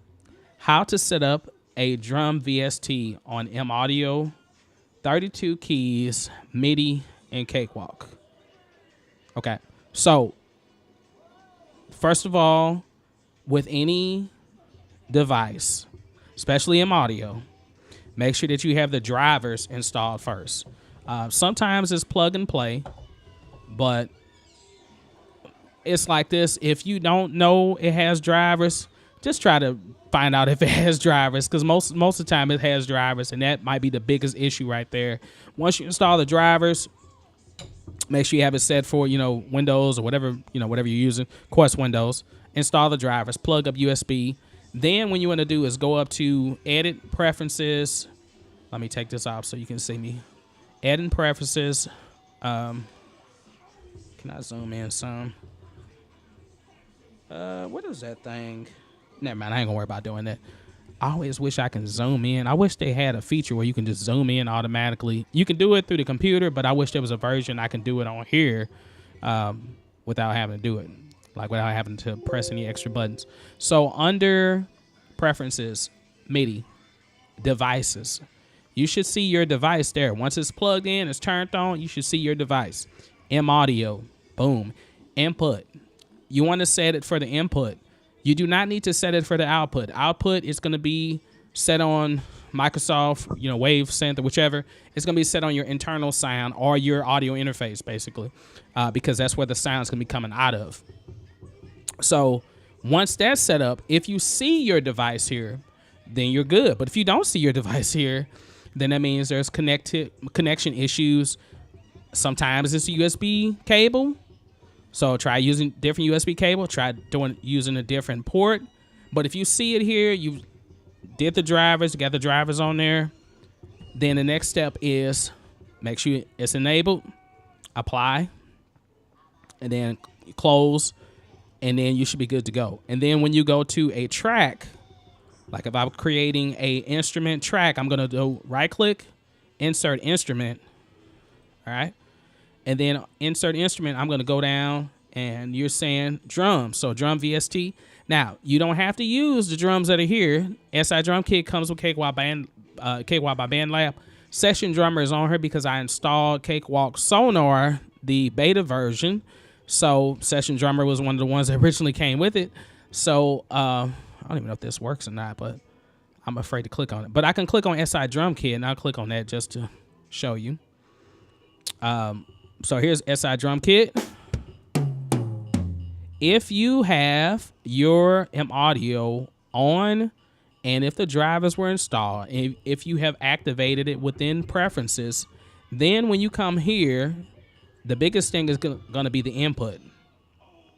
So the input is set on Omni, all right, which should work, you know, but sometimes it might not work. And if it doesn't work, you might want to go to all inputs, MIDI Omni, or you might want to go to, if you see the M audio, it'll say M audio, MIDI Omni, channel 1, channel 2, channel 3, channel 4, whatever channel it is. And I would just do MIDI Omni there. And then when you do MIDI Omni, press record. You should be getting a signal on your M audio, and then you should be able to press record. You know, press record on the keyboard, the R button, and it'll start recording. Or press record at the top on the control bar, and it'll start recording. You should be able to do that. If that does not work, then, like I said, start with the drivers first. Now, that's just being able to use it out the box. Now, if you want to get into talking about using the functionality of the M audio, the buttons, if it has buttons on it, or if it has knobs and stuff like that, that's going to be the section where you want to go into talking about, or not talking about, but actually looking at control surfaces. All right, so like I have my Impacts LX25 added. Of course, it's not on right now, but you can add it here. Sometimes they're automatically put in, so all you have to do is just, you know, it'll find it, or sometimes you have to import it. Sometimes you might have to click on add, and then you should have a list, but if you don't see the list there, let me see, Impact, Mackie, Impact. Okay, so there's also a ACT MIDI controller like learn port, so that way you can actually have it learn, all right? I've got a video, or maybe 2 videos that talk about this. We used to use M audio all the time, but I haven't used M audio in so long. Used to have issues with it. That's like, I don't know, we used to have a lot of issues with M audio, but I'm hoping that you don't have issues with it. Hopefully they're better. Once again, I feel like I rambled for a long time, and I missed all the messages that were here. Full setup tutorial will be awesome in your next video. Okay. I do have a video that talks about, but not specifically not the M audio, but I do have one for the Impact, how to set that up. And that might help you set your M audio up, because it's pretty much the same process. Okay, if I can contact you, we can mix my track together. Yeah, definitely, Abraham. Hit me up. Hit me up for that. So yeah. And then Tiger, I use the Satala VST, okay, with one-shot drum samples mapped to keys on the M audio keyboard. Cool. So Tiger's got information about that. Tiger, you can let him know. Let him know how to do it. I made a video about Satala too as well. Okay. Vishal, Mando. Not able to set up the bass drum on the keyboard and hi-hats. Okay. Bass drum on the keyboard. So it all depends on what type of VST you're using. All right. So on this bass drum, I can right click on it and it lets me know that the bass drum is note 36. All right. That's the one that's selected right now. So I'm gonna typically tell you this. I'm gonna tell you this on drums. Typically, the bass drum is going to be on C or B, maybe even B flat, okay, on the keyboard. And it's going to be starting at C2, maybe C3, but it just depends, because it depends on how your interface is set up. I'll know this because I don't have to use an impact because I have something that's wonderful. Most dolls have it. It's called a virtual keyboard. All right. If you press Alt 0, it'll bring up that virtual keyboard. Now, of course, this is set up like the computer keyboard, but you can also switch it over to the piano version. All right. So I can see right here. Yeah, contact me with the email. I put it up in the chat earlier, but I'll just leave this up there. So that's the email. You should see it. justthenormllc@gmail.com. Okay. So I have this keyboard up here, right? And I can see that the bass drum is on C. Now I can go a lower octave. And now, okay, we got some open hats on D. Nothing else. So here's a bass drum is on B, bass drum is on C. So I will play around with these different octaves until I find out where are the sounds at. What's up, honey? Can you get what? Can you get what? Oh, yeah, I don't care. Go get some. I'm sorry, I couldn't hear what you were saying. So, I'm just going around until I find where the actual drums are.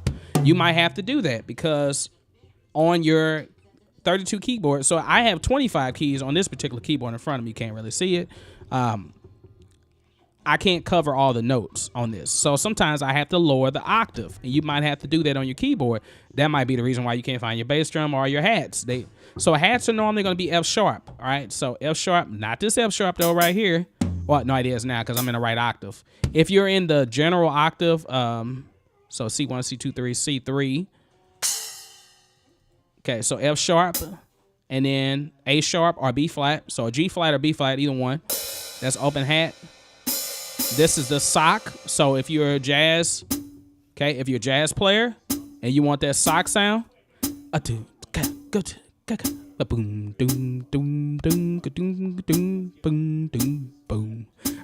so if you want that sock sound, it's going to be G sharp always, for the most part, unless you change it and you decide to do something different. You can map them anywhere, and I even got a video that talks about how to map drums and a keyboard all within one device. It was a crazy video using what's called drum maps that are in Cakewalk. It's a video. So I was able to play drums in my left hand, but play chords in my right hand, you know, all using 25 keys. So that was really crazy, but it was a cool video. One of those videos that I was just making just to make. It didn't really do that well, but anyway, that's another story. So crash is normally going to be a C sharp. So ride is always on F, okay? So that's my bell ride, and then that's my ride, E flat. So pretty much for the most part, these are going to be standard. So like I said, if you notice that whatever drums you're using, whether you're using these drums or using something else, unless it falls on a different note, it should be there. And then if you're not sure, you should be able to double click here on the piano roll, and sometimes when you actually have these, if you have like drums loaded, some drums will actually register the names of it. So like it'll say bass drum, snare, you know, whatever, and then you can go there and start like putting stuff in, you know. So that hopefully that helps. Hopefully that helps. Let's see where we at. Chat. Oh, okay. Somebody just asked about that. Okay. How to do key mapping for drums and other instruments, though, having difficulties regarding that. Yeah, so that was a video. I'll send you that. Where's that video at? Mapping. I don't know if you all check out Creative Sauce. Creative Sauce has a lot of great videos, too, as well. And that is one of the videos that's on there. Let me exit out of that. So I keep referring back to this because it's easier for me to just copy and paste it. James, you in here? James Brown, when'd you get here? Dude, I ain't see. I saw you, man. I'm like, I'm seeing messages. I saw you LOL earlier, but I'm like, I keep forgetting to respond. I'm like, because I'm off talking and looking at other stuff. I don't know why I keep clicking on that. That's not what I'm trying to click on. Oh, but I can do it that way though. Let's see. What's the name of that video? Mapping? No, drum map. No. Is it mapping? Map. MIDI. God, I gotta remember the name of the video. I hate when I don't remember the name of videos. It's not called that because it's like one of those names where let me just look at it. I'll find it. I will find it. Let me see.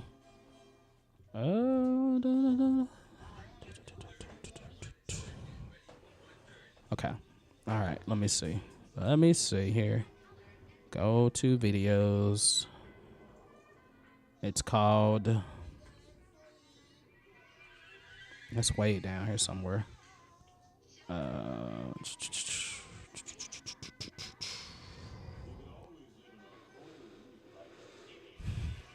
How's everybody feeling anyway? Let me see.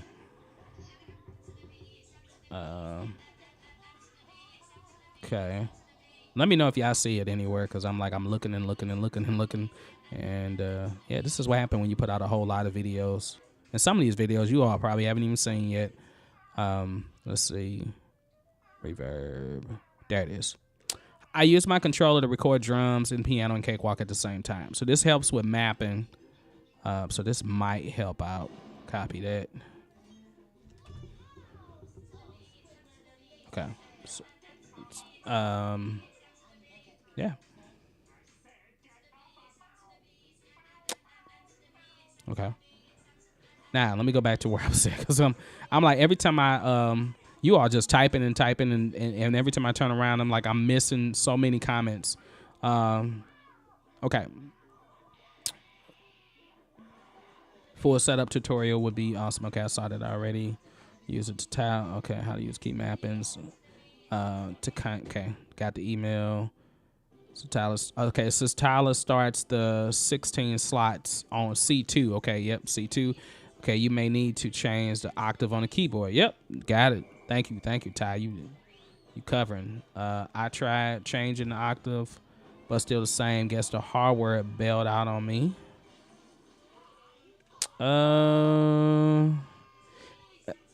Vishal, is it any other keys that are working? Any of the other sounds working? Like, is there any keys that's working at all? So yeah, M-Audio. I mean, we used to use M-Audio all the time, and and it was great for the price. But God, when I started dealing with Cakewalk, like, we just had issues with it sometimes.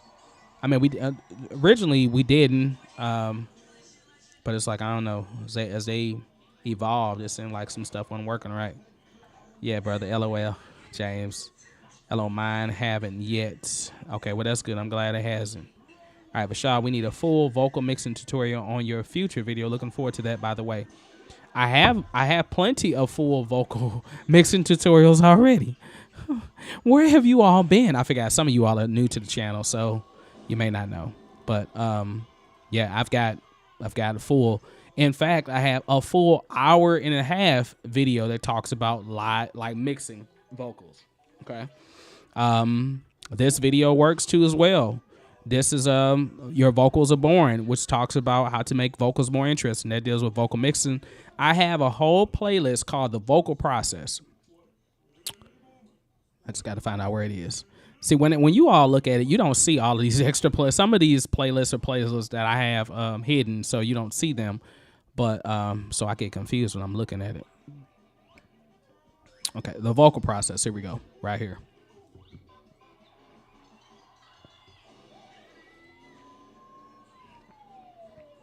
Did I click on it?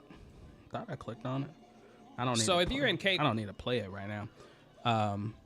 So missing plugins, anything dealing with vocals specifically, it's on here. How to use a de-esser, how to use the arranger, recording background vocals, the comp tool, how to use that, how to record audio, mixing vocals in Cakewalk for the absolute beginner, This is what's going on, everybody. It's most of my subscribers, not most of them, but most of the subscribers in the beginning when I first started this channel came from this video and getting started in Cakewalk.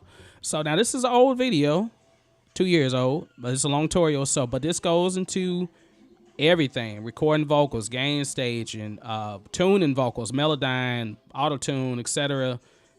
Gain staging, EQ compression, Sonitis compressor, and this is all using the stock plugins that are in Cakewalk. So definitely check that video out, or you can just go to my channel and type in mixing vocals. I've got plenty of vocal videos. Should you record your vocals in mono stereo? I talked about that. Cakewalk by Bandlab tutorial for beginners. This one is probably one of the only videos that I felt like I did that I flopped on. I should have never did this video. It was a great video. It was a great idea, but it's one of them videos where I didn't put much preparation into it. But it's still on here, so if you want to learn how to mix rap vocals, this is here.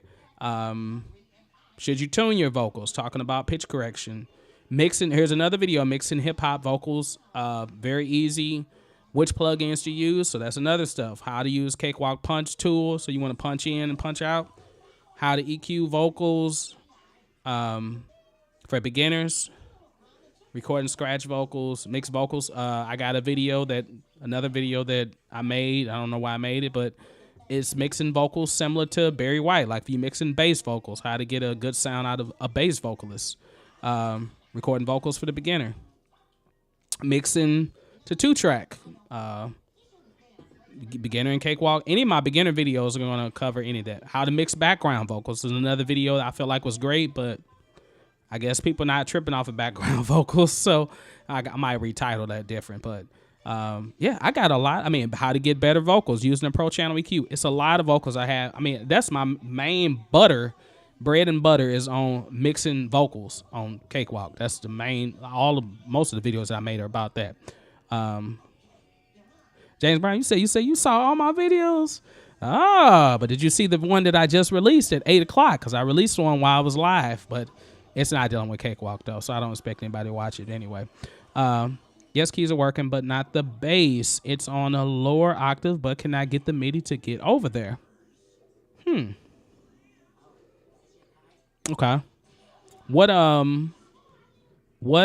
VST are you using, Vishal, to get your drums? What are you using? And Natalia. Hey, Natalia. I haven't said hi to you yet, so excuse me for saying hi so late. Do you have any tips on making neo soul on Cakewalk or videos on it? I'm trying to start producing mostly neo soul type beats. That's kind of like what this song is. And this song kind of like a neo soul. Would you consider this a neo soul? I don't know. Let me see. Yeah, it's kind of like, it's lo-fi neo soulish.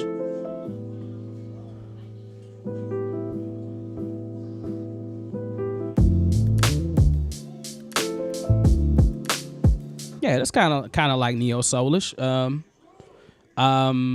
Yeah, I've got tips on, well, the tips that I have are really for any type of music that you record, whether you're recording rock or country or blues or whatever. It doesn't really matter because, oh, well, thank you, Natalia. I'm so glad they've been helpful. I'm glad they're helpful because there's some times when I put out videos and I'm like, I hope this helps anyone. Yeah, all the Cakewalk joints. All the Cakewalk joints. Man, you got to watch the other videos, man. You got to watch those videos like the other videos. Like, y'all got to watch my comedy series, Poor Engineering. Like, nobody's watching that. I need y'all to watch the other stuff, too, as well. No, watch what you need to watch. That's what I'm here to supply and demand, right? I'm giving the supply. So, all right. Basic. Okay, so SI drum kit. SI drum kit should be, I mean, those drums should be right there, all within one octave. C, E, F sharp, B flat. Bass, snare, hi-hat should all be within one octave. So I'm not understanding why you're having issues with that. It's got to be something dealing with the M audio. Give me a chance to look into that. I love receiving these questions, you all, especially when you're having trouble. Sometimes I feel like that's the only questions I receive on Cakewalk, or when people are having trouble with something. I'll be like, can somebody just send me something where they were like, hey man, can you do this? And I'll be like, oh yeah, cool, easy. But it's always like, I'm having trouble with this, or this is not working, or my start screen is blank, and I'm like, oh my God, come on, Cakewalk, what's going on? But a lot of times it's computer issues too as well, so can't always blame it on the DAW. Let me see. Use basic K, okay? And for vocal processing, I use M Auto Tune. Okay, yeah, I love the M Auto Tune too as well. Great. Natalia said, I don't. I probably asked you a question. I don't even remember what I asked you, Natalia. I don't even know what I asked you. Oh, let's go back to your question though. So Neo Soul has a lot to do with warmness, all right? Most Neo Soul uses live instruments, live guitars, live bass, I mean, you use synth bass too as well, but most of them use real instruments, real playing. I put a real playing, not like, let me put, my little triad chords down, or let me go to the piano roll and input the chords. I mean, you could do that.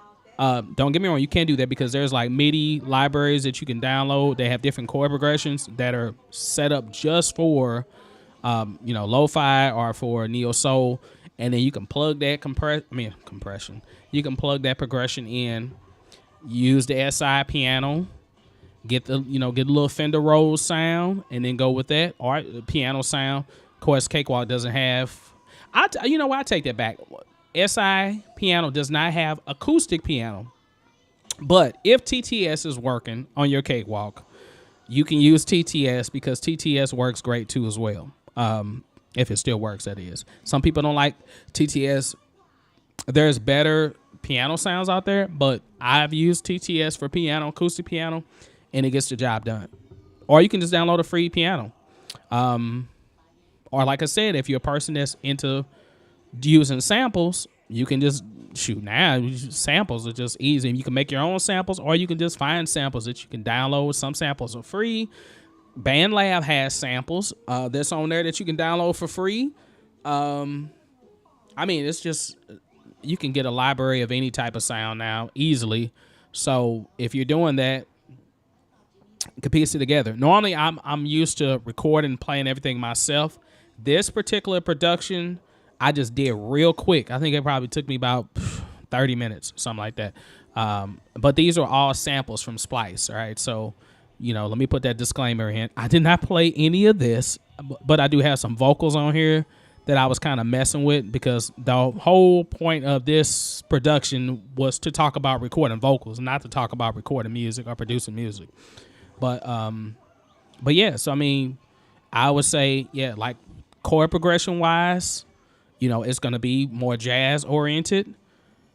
It's got a feel to it, and whoever you listen to for your neo soul artists, like listen to Jill Scott, Erykah Badu, any of those artists that are in that neo soul genre, you can literally, and I'm not saying you to copy anybody's music, but you can literally take a feel and you can say, okay, let me listen to how the drums go. What are the drums doing?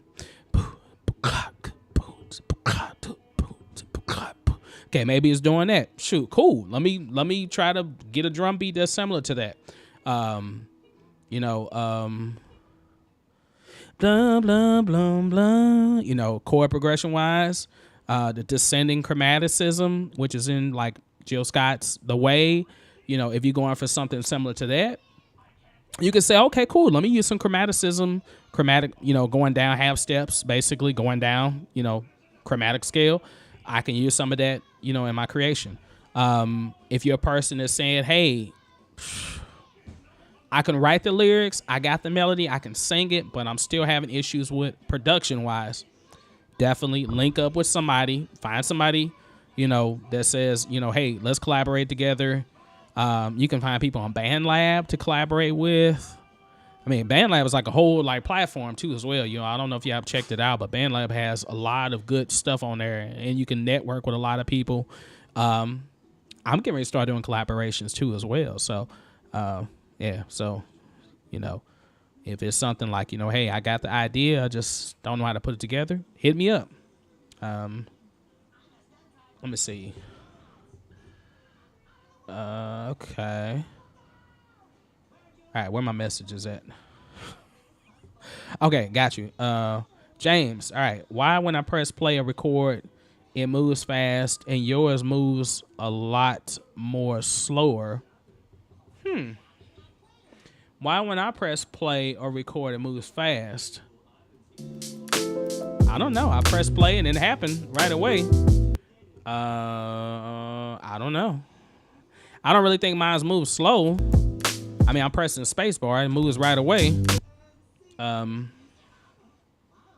Yeah, I don't know. I don't know. Maybe it just moves slow that time. I'm not quite sure.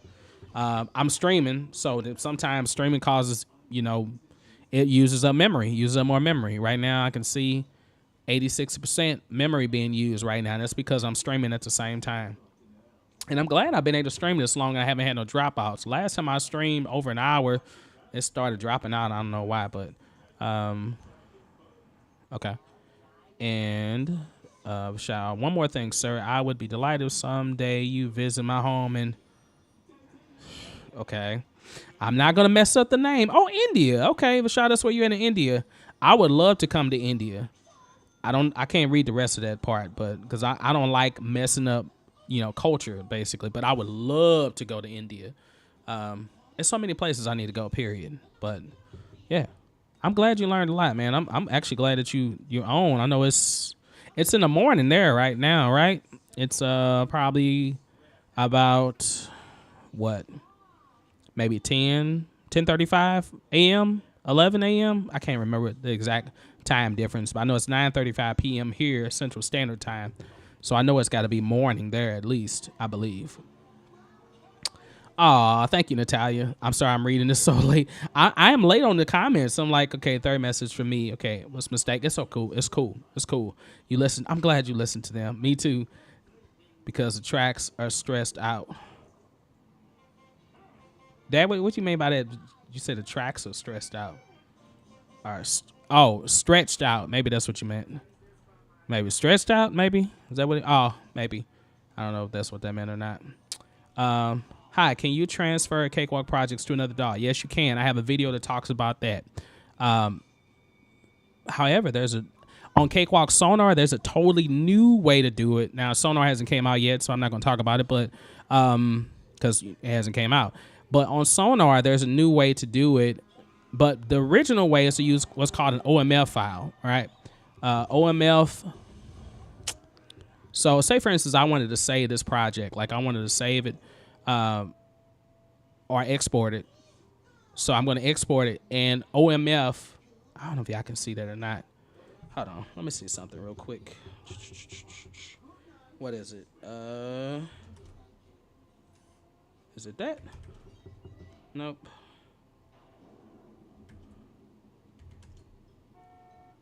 There it is. Okay. The magnifying glass. I don't know if it's going to make it easier for you all or make it more complicated. But, where is it at? Okay. So, up in file. Can you see that? This is so weird to do. All right. It ain't really matter anyway because you can't really see it good. Okay. So, up in file, there's the export. All right, so export, and you'll see audio, and you'll see what's called an OMF, all right? OMF file. Then there's two different versions of the OMF file. Disclaimer, I don't remember which one is the best version because I haven't used it in a while. But I would save it as both versions. You can embed the audio with the OMF. So keep in mind that when you're transferring to another DAW, all right, it needs to be audio tracks, okay? And the reason why I say that is because when you get into, unless you have those VSTs set up in another DAW and you can use it with no problem, which you should be able to, but you want to make sure that when you get into your other DAW, like say for instance, if I'm taking this out of here and taking it into Waveform or taking it to Cubase or Pro Tools or anything like that, you want to make sure it's better to have audio, and if you want, you can have audio stems too as well. And the reason why is because you don't want to lose the essence of what you recorded. So like you get over there, you might find the same VST. Maybe SI drums pulls up in that in Pro Tools. But what if it doesn't? If it doesn't, guess what? You're stuck, because now all your vocal tracks are working great. Your bass guitar, your lead guitar is great, but the drums that you use are not going to sound because that OMF doesn't really work well with MIDI. It only works well with audio, okay? So, which is why the new way on the release of Cakewalk Sonar is going to use a totally different method. And I don't want to say the wrong information, because then somebody will probably be like, that's not what it's supposed to be used. But it's going to be totally easier for you to just take your song, save it, and then boom, just put it in another DAW. It's going to make it so much easier when that new version comes out. So yeah, so the OMF version, then you can take that and then you open it up in whatever DAW you're taking it to. Of course, if you're doing audio, of course, audio stems can go into any DAW, period. But if you wanted to keep, it does do, what's it going to say? What's the other option? I feel like it does have MIDI in it. I can't remember. Does it take MIDI? Okay, maybe it does take the MIDI. It might take the MIDI. So MIDI data. Okay, look. Okay, let me clean that up. Let me clean it up. There it is. It's coming to me. So MIDI data it'll take. So say for instance this. Well, I don't have no MIDI data on here at all. So this is all audio. But if I had another project and say the piano was something I played MIDI wise, then the MIDI data would transfer over to the new DAW, assuming that the new DAW has MIDI capabilities. However, the instrument, the VST instrument that I use may not transfer unless it's available over there. So like I was able to use audio plugins. I used the VST 64 in waveform. I pulled it up. It worked great. Cool. I used it there. I don't know if SI, no, actually, you know what? In waveform, I was able to use SI drum kit. So if you have SI drum kit and it opens up in that DAW, boom, you're good. You got it. You got the data transfer. You got the audio transfer. You're good. You just go over there. You might have to retweak some things or reset some things, but for the most part, it should work great. Shaw, okay, thanks for Shaw. I'm gonna give that a try. Okay. Oh, 8:05 in the morning. Okay, I'm going backwards again, yeah. Cause track stress out. How can you transfer? Okay, James, I think you should just track metronome. Okay. Did I miss a question or something? Okay, James, I think you should adjust the track metronome. Work for me. Okay. I don't even know what the oh, okay. Is this in regards, probably in regards to when you was talking about how fast it moves? I guess that's what you're talking about. I'm confused. All right. Because tracks is stressed out. Okay. James, I think you should adjust to track metronome. Work for me. Yes, it's 8:05 in the morning. Okay, Vishal, cool. I knew it was about that time. So that's like a 10.5 hour difference in time or something like that. The more tracks are stretched out, the faster it moves. Okay. Stretched out, yeah. Thanks, Vishal. I'm gonna give it a try. All right. Whoo, these messages are coming. Okay. How long have you been using Cakewalk, sir?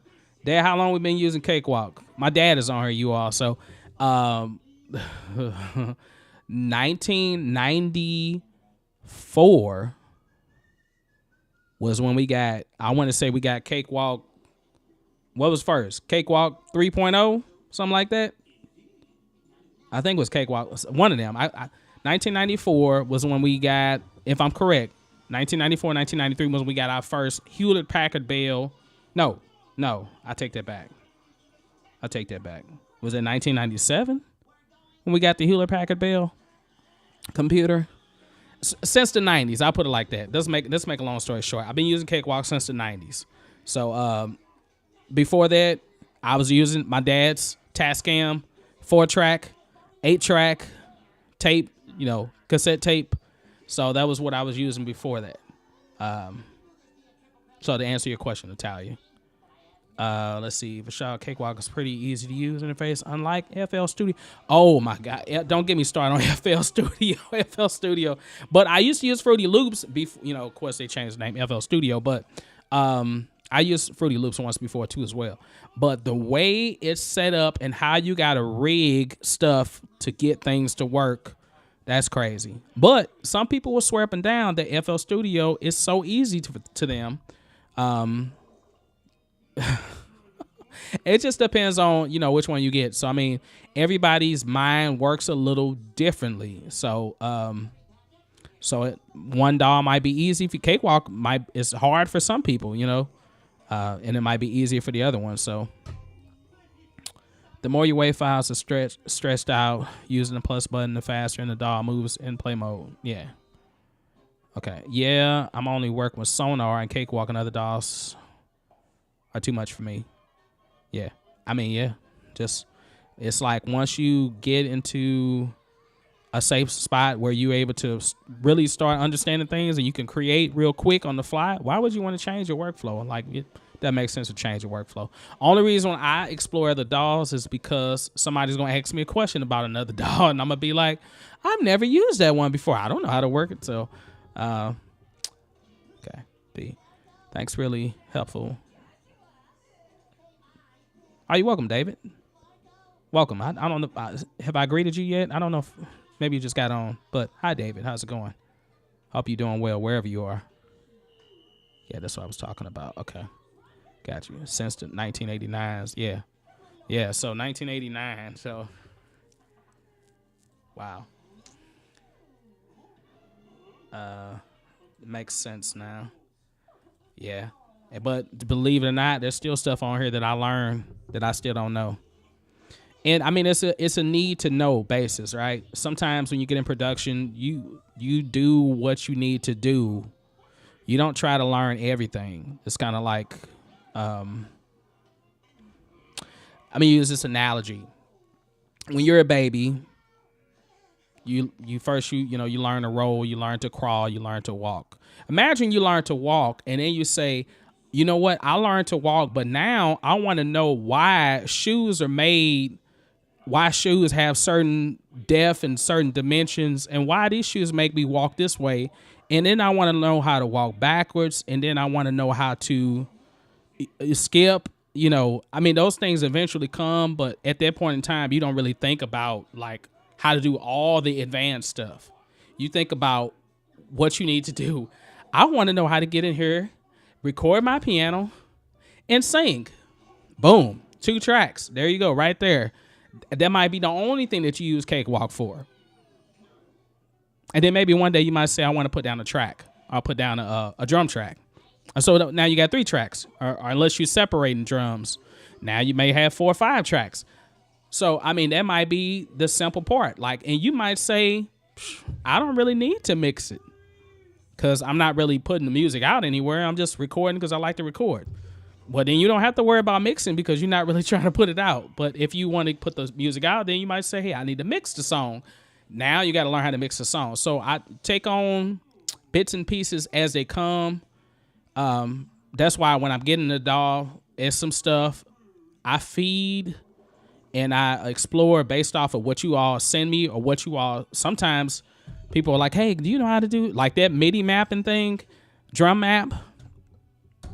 Do I need to use that? No, I really don't. But I made a video about it because someone asked me a question about it. So when people ask questions about different things, I have to start exploring more. So, and I always like to learn new things. So, all right, let me see. I'm getting ready to wrap it up in a little bit, you all. I feel like I've been ignoring whatever's going on in this room. Okay, so UK, thanks. Watch your videos like, oh yeah, David, yeah, UK, stand up. 7 tracks with FX add-ons usually starts to drop out or hangs a lot. Is it my computer memory? I tried updating my DAW, tried the right settings, I guess. Please advise. Okay, 7 tracks with FX. I'm gonna tell you one thing. The question is, okay, first of all, are you using Cakewalk? Is that the DAW that you use in Vince? because you just said DAW, updating DAW. I don't know if you meant updating Cakewalk or updating whatever DAW you use. Secondly, are you using plugins that are outside of Cakewalk? And the reason why I say that is because sometimes it'll be one plugin. It might be a nice plugin, but for some reason, one plugin might cause you to have issues. So like when you open a project, and if you got effects on it, I would start off. There's a way to open it in safe mode too as well, but I would start off by disabling every plugin and just have the tracks. If the 7 tracks pull up and there's no effects, then you know one of those effects is an issue. You can actually turn effects off completely, bypass all audio effects by clicking this button that's up here. Is that gonna pop up again? Let me see.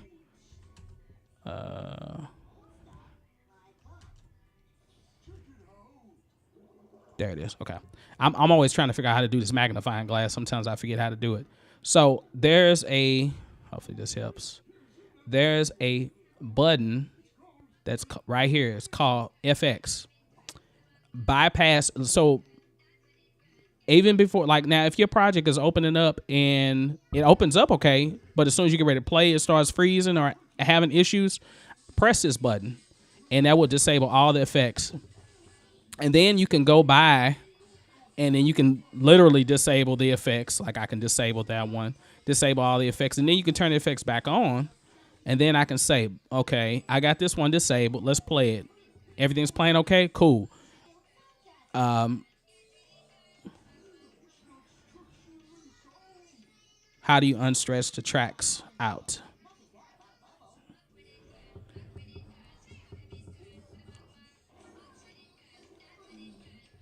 So James, are you I know y'all kept talking about this. So are you talking about how to this? Is that what you mean? Is that what you're talking about? Like that? Talking about stretching the tracks that way? Or up and down? Okay, you can like that.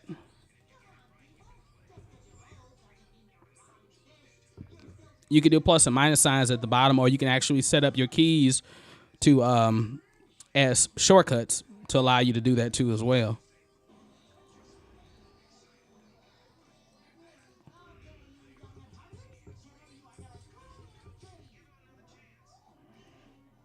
Okay. So yeah, so Vince, I would do that. You know, try to start off, disable the effects. See, most of the time it's one of those effects that's causing an issue. Also, I'm gonna tell you this. Another trick is it's a little tedious to do, but whenever you get ready to start dealing with a whole lot of effects, go to your latency and change that latency. It's gonna help a big time. Edit preferences, then audio. Driver settings. So right here, ASIO panel. So for mine, if you're using ASIO, you normally have the ASIO panel. If you're not using ASIO, then you'll see the buffer size right here. So right now I have it set to 1344 samples, which is really that's not a good latency. Normally I would have it lower than that when I'm recording. But when I get ready to do playing and I'm using a lot of effects, I will crank this all the way up to safe mode. So safe mode is going to be, more sample, slower sample rate, and that's going to allow that memory to be freed up a little bit. Another thing that you can do too as well is freeze tracks, and I believe in that. Let's say this lead vox. Let's say this lead vox has. I'll zoom out some more. Oh, James, you can. There's just. You can't really see it on this side, but there's let's do it this way. So at the bottom there's plus and minus to zoom in horizontally and to zoom in vertically. So there's a plus and minus at the bottom right corner, depending on how your project is set up. If you have your browser open, then it'll be right before you get to the browser. But if you have the browser closed, then it'll be right at the bottom right corner. So like right here, you can do that too.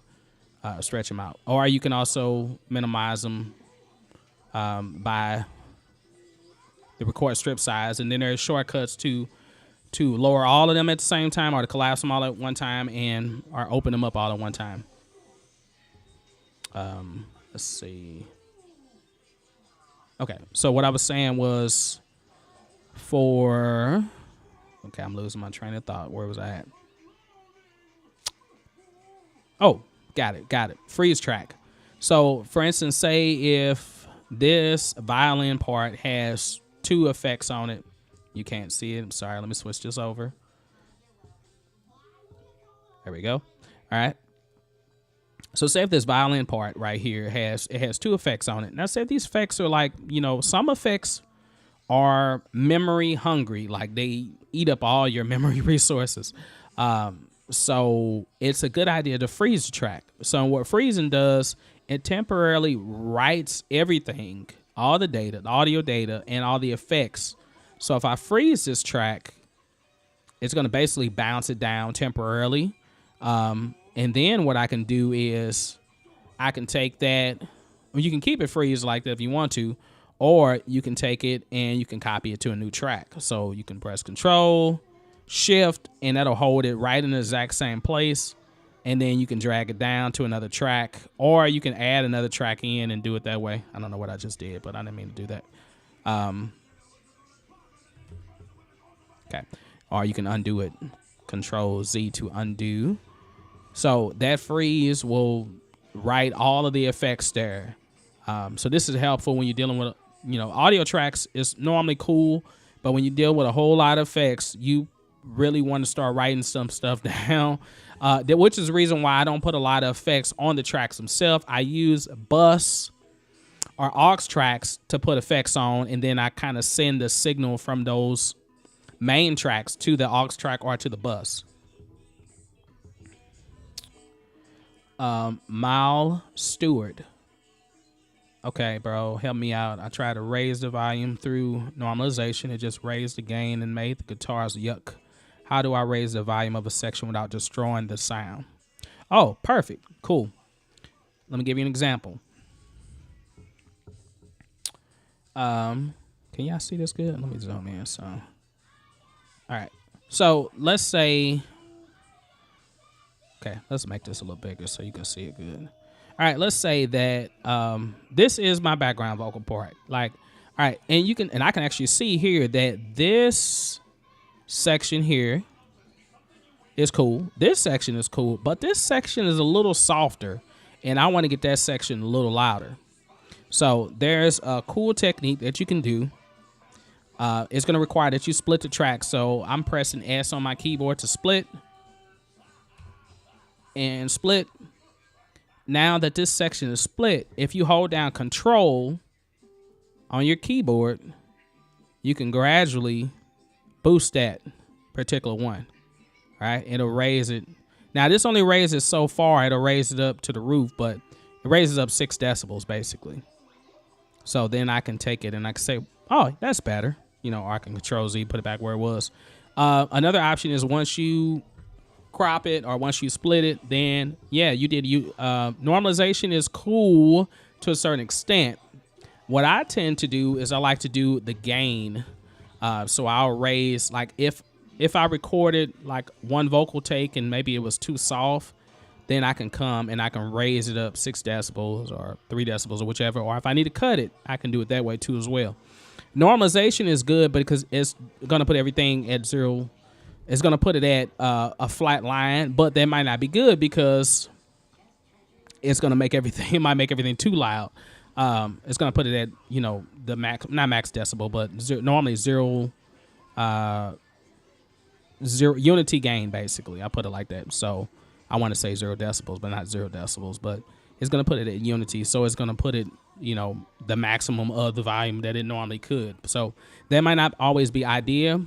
If you record and you notice that your signal is not loud enough, like I said, use the gain, split it, raise it up, use that control technique, or just boost the gain up when you're in your input. So when you're recording, so that way, because you might not be getting a hot enough signal, I hope they helped, Mal. Yeah, but normally start off by getting a good signal when you coming in first. Like, yeah, you definitely don't want to have your guitars distorted. Digital distortion is not the way to go, you all. So be very careful with your levels. How I get the exact touch of my instrument, voice, or drum beat after quantize, especially in quiet touch. How do I get the exact touch of my instrument, voice, or drum beat after quantize, especially in quiet touch? So are you talking about, Abraham? Are you talking about quantize, or are you talking about the velocity of something? Quantizing deals with the timing of it. So like if you having if you notice that you're off a little bit when you're playing drums, then you can quantize it to get it more in time. Is that what you mean? Or are you talking about the velocity, which deals with the sensitivity of you performing whatever you're performing? So like if you was playing the keys and you went do do do do do do, you know, you went really loud on some parts but really soft on some parts, that deals with velocity, or like dynamics basically. Just like me singing, you know, and I get very loud all of a sudden. That deals with velocity or dynamic wise. So I don't know if that's what you meant or if you meant something else.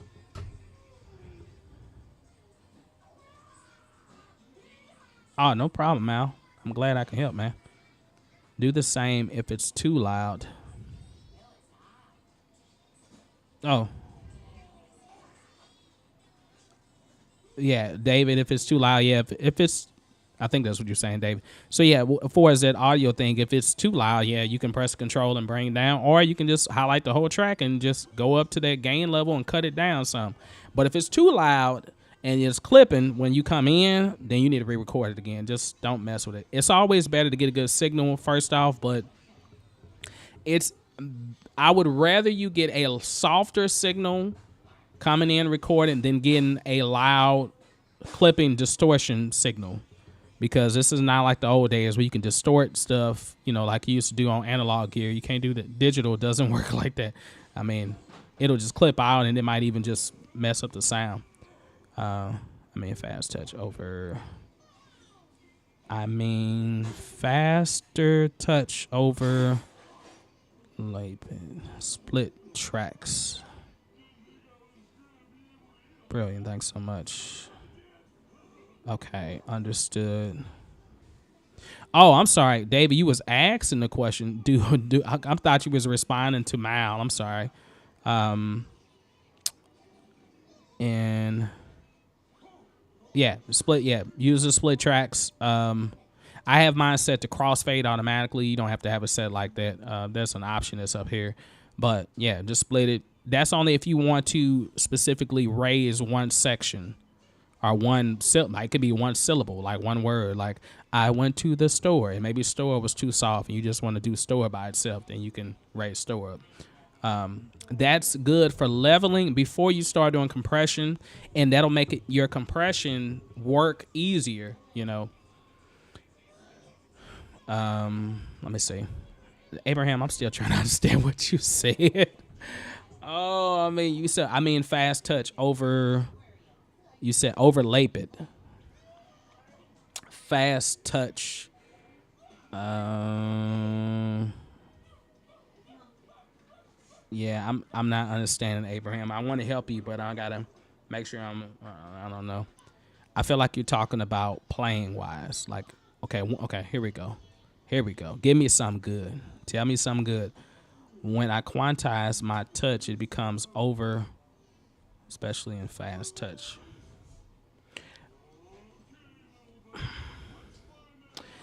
Okay. Abraham, I feel like you're mixing two different things together, two different subjects together. Okay. Quantize, once again, like if I'm clapping, you know, and the beat's going click, goo, goo, goo, click, glue, glue, glue, click, glue, glue, glue, click, glue, glue, glue. Okay, so now I'm like clapping way off beat. Then I would have to go back and quantize it to get it to line up. When you say touch, that screams sensitivity to me. Like when I say touch sensitivity, that's like how hard I hit my keys on the keyboard, or how hard I play the valves on the trumpet, or how hard I play the keys on the saxophone. You know, like that's dealing with. That's why I'm saying I'm not really understanding. Yeah, Abraham, you were supposed to be linking up with me anyway. Let's link up and then we can talk about that. Because I want to make sure. And sometimes I'm a visual learner. It's easier for me to see something than for me to especially when we're just typing. So I don't want to misunderstand what you're saying. I want to help you out, but I don't want to make sure that I want to make sure that I'm doing the right thing and I'm not leading you the wrong way. So the keys on the keyboard, yeah. So that's not dealing with quantize unless you're talking about the timing. Like if you played a piano part, like if I played, you're not gonna be able to hear this real, but if I played, you know,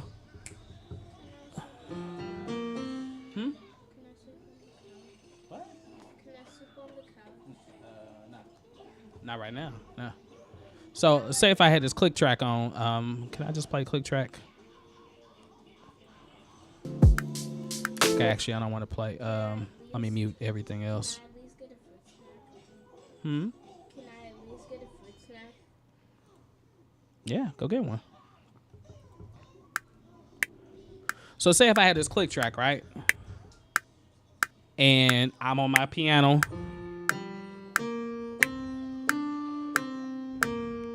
So right now I'm on the beat. And I can play it softer. I'm touching it lightly, so that's my touch. That's what I mean by touch. Now I'm playing it louder. Now if I'm off the beat,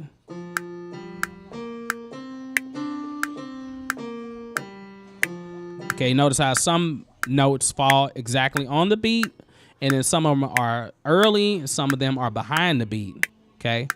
So what you want to do for quantizing with that is figure out your resolution. And what I mean by resolution is,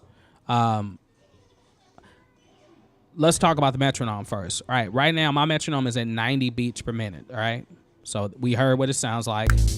Okay, let me slow that again. So here's my 90 BPM, right? When you're recording music, you have to decide what type of resolution or what type of division or subdivision of the note you're going to use. So if this is the quarter note, and then I got to say, okay, you know what? My bass part is going to be all eighth notes. So it's going to be twice as fast as that, all right? So here's my bass note. Okay, so I mean, actually, that was 16 notes, but these are quarter notes. Now I'm going to play eighth notes. Actually, that was eighth notes the first time. Okay, those are eighth notes. I don't know if y'all can y'all hear that at all, the piano? Because it's not coming through directly. It's just coming from the speakers of the keyboard itself. But when I'm playing that, so I'm lined up eighth note wise. If I'm playing eighth notes on my bass part, then guess what I'm going to quantize it as? Eighth notes, right? So when I go to quantize, press Q. Of course, there's nothing on here. Let me actually, you know what? Let me record something real quick. Alt 0. All right. Piano. Let's just record some drums, all right?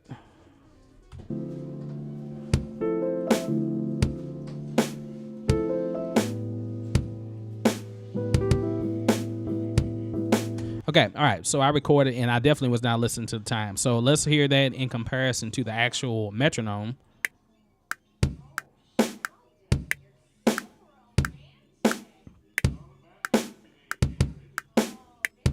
Okay, right, first of all, it's jacked up. So I can press control. Now I can press Q on the keyboard.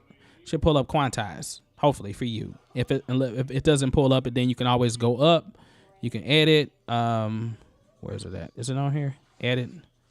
Okay, no, I'm sorry, it's not right here. I'm sorry. I thought you could access it there too as well. Process at the top, quantize or groove quantize. Quantize is, there's a bunch of settings on here, and it's like one of those things where it's kind of like trial and error, right? You might quantize it. It might jack the beat up when you quantize it, or you might say, I don't really want it to be right on the beat. I want it to be a little swing, or I want it to be a little bit behind the beat. These are what these options are for. But for right now, I'm just going to say, all right, dudes, cut. I just kind of really just did, I did do some eighth notes, right? One and two. So I did some eighth notes. So I can quantize it to eighth. And that should put it in time. But now, even if it puts it in time, notice I did not start on beat one. So it still might not be right in time. But we'll find out. Let's quantize. Let's listen to it, see what it says. I mean, what it does.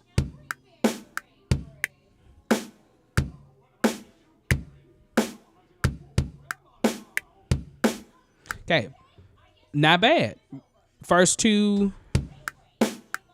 Okay, the first two beats are the first, not literal beats, not the actual beat before time, but the first two notes that I played were not on beat one. I can move it over to beat one, see if that makes a difference. Now the rest of them might be off.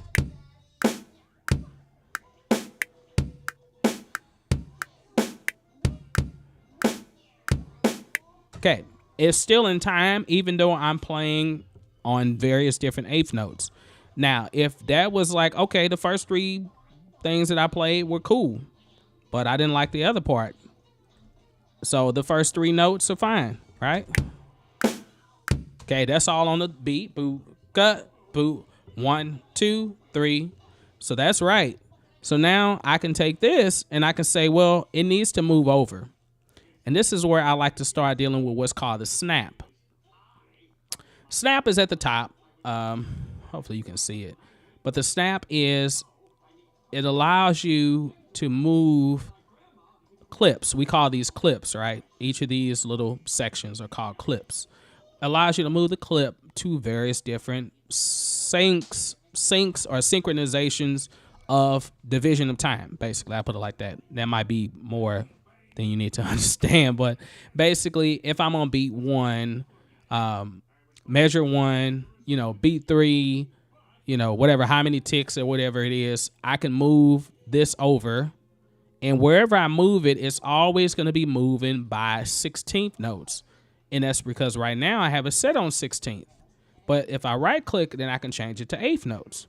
So now I can move it over to an 8th note. And then I might say, boom, let me try it there and see if that works. Okay, that didn't work, right? So then I can move it back over and let's say, oh, let's move it right there. See if that works. Okay, still didn't work. And then I'm starting to think, oh, you know what? Maybe it's not 8th notes. Maybe I was a 16th note off. Because I did. Okay, so those are 16th notes. So now I got to start thinking, you know what? I don't need to move it over an 8th. I need to move it over a 16th.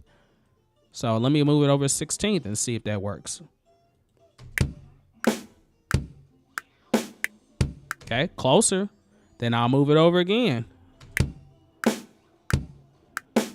Okay, almost there. Maybe.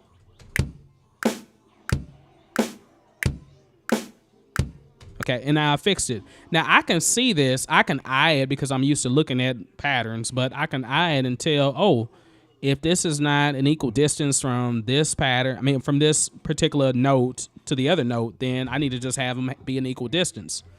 And then you can go about, and then if you want to, you can quantize it again.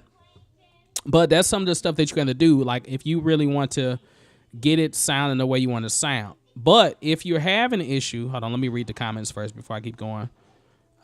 Keys on the keyboard. Yes, we can hear it. Okay, cool. When you double click on the track on the bottom, you can see. Yeah. You can see the piano roll. And you can work by piano roll if you want to do that. So you want to work on piano roll. I didn't mean to do that. But you can highlight it, and you can right click highlight, and then you can drag stuff over. You can delete it. You can do it that way. If you want to do it this way, cool. I like notation because I read notation. So I might click on the staff view because I know what I'm looking at. So when I look at this drum part, I know everything should have been on quarter notes if I was playing, if that's what I wanted to play. Now, of course, I didn't play that exactly anyway. But if I was playing... Okay, everything is quarter notes except for the last beat is 2/8 notes. So, I mean, the third beat and the fourth beat of the last measure is different. So I'm going 1, 2, 3, 4, 1, 2, 3, and 4. So I know those are eighth notes, and this is what eighth notes look like right here. Those 2/8 notes. So I go in here and I can do this all day long. If the quantize is off and some reason the quantize is still not working right, come here and you just have to know your time, basically.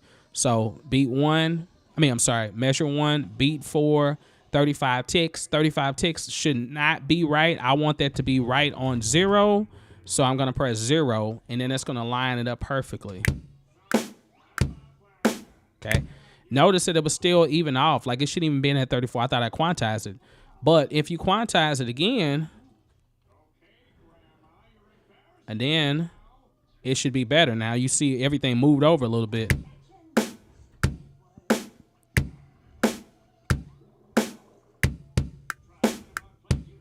Okay.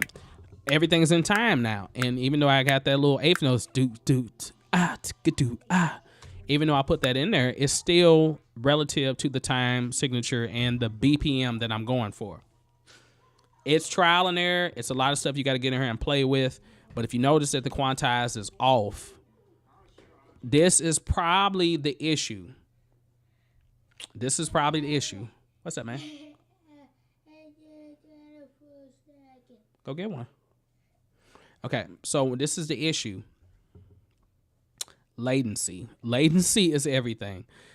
Earlier, I was talking about latency, adjusting your latency. If you use an ASIO, change this back. Because what's happening is the latency is affecting what you hear in your headphones and what you're really playing. Okay, so like if I had this keyboard plugged up or if I had this plugged up, you will notice it like when you get ready to play. Like this one has sounds in it, right? So it's really helpful when you have an instrument that has sounds because I can play this piano.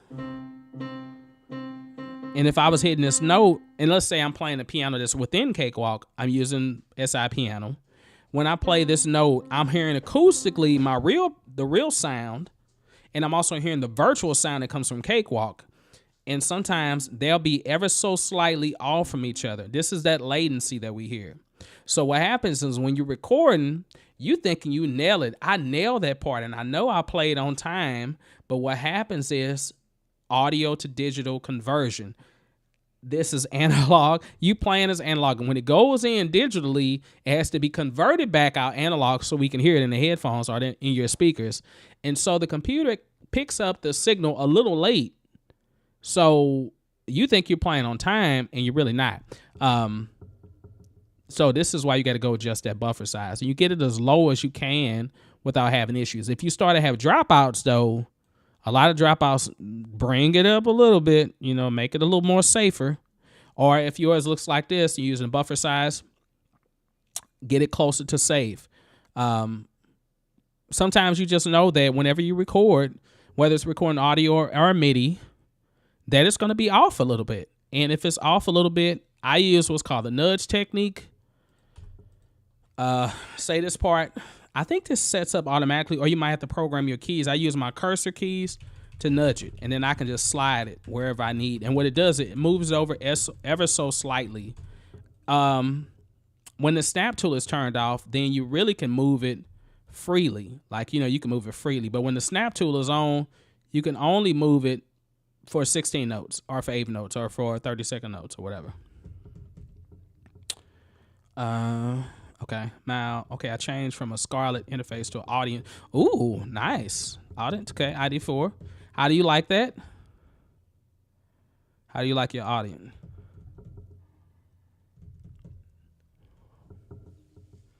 It's funny. I was listening to it's an older video now, but I was listening to my Audio Nerds podcast, and they were talking. I was listening to the episode earlier where it was talking about audio interfaces. Now, what makes a good audio interface? And I was thinking to myself, like, I don't know why people just don't get a mixer. I'm like, just get a digital mixer and be good, shoot. Because, like, well, I guess it depends on what you want to record. Because, like, I record, I'm in an apartment right now, so my intention is to really set this thing up. Wait until I move into a house, y'all. When I move into a house or I move into a bigger place where I have more space, I'm really going to deck my studio out. Right now, I just got a green screen. So I'm in a corner in the living room, but I can get big things done in small space. So don't really have nothing to do with the space. But it's just I got drums, I got bass, I got guitars. I want to set all that stuff up and have it accessible so that way I can just like record whenever I need to. And I can't do it here. It's kind of hard to keep that stuff up like that. All right. Yeah, but yeah. Abraham, I'm glad. Hopefully helped you. So, yeah, let's play around with it, man. Just, it's one of those things where if only you can just record stuff and it just sounds perfect, like when you first recorded, and you don't have to do no editing or mixing and stuff. Just know, 90% of what you do in a DAW is going to be requiring editing. Basically, mixing is editing. That's what mixing is, editing.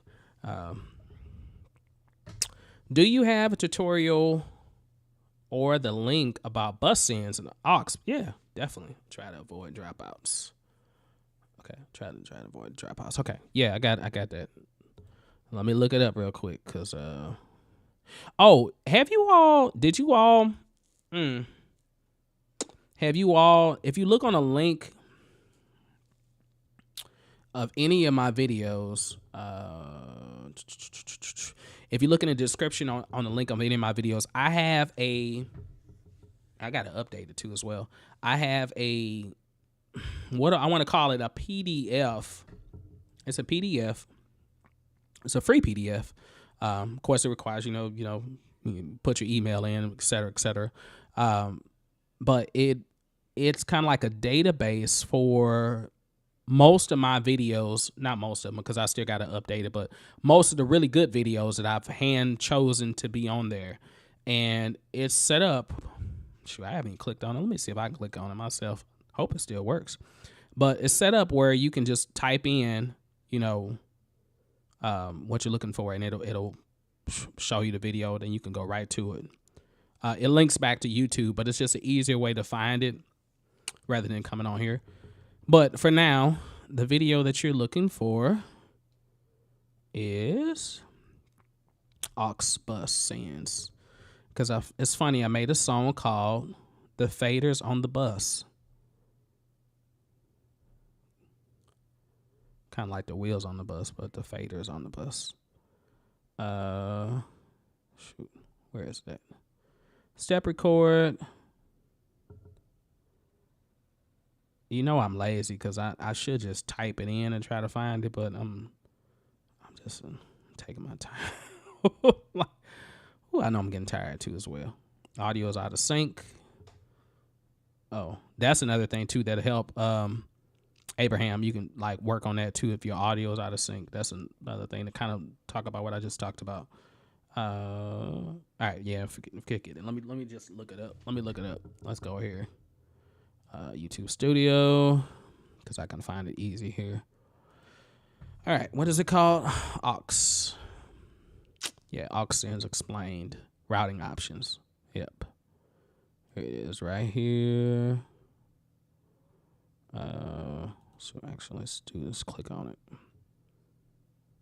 You may be working on a project where you may have 30 or 40 or 50 tracks. And if you have that many tracks, well, then you definitely need to use Sans. What's going on, everybody? It's your boy, Just the Norm. I hope you all are feeling great wherever you may be in the world. Okay. Today's video is all about routing your signal in Cakewalk to wherever you may want it to go, whether it's...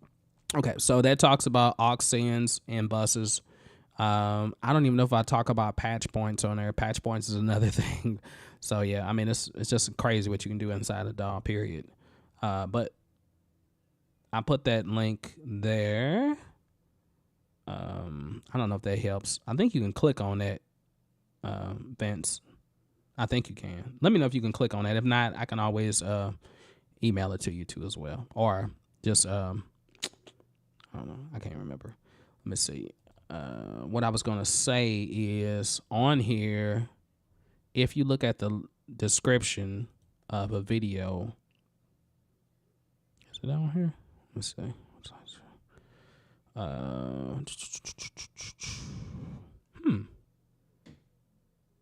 This one hasn't been updated. I need to update this description. Okay, well, let's go back.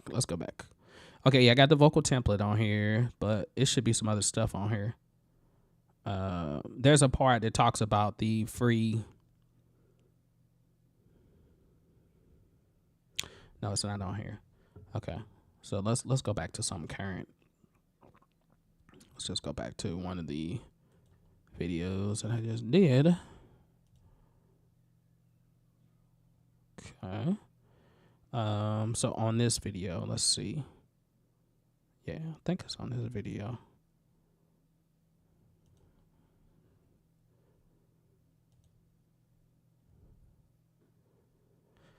Okay, on here, yeah. There it is. So if you have a beat or...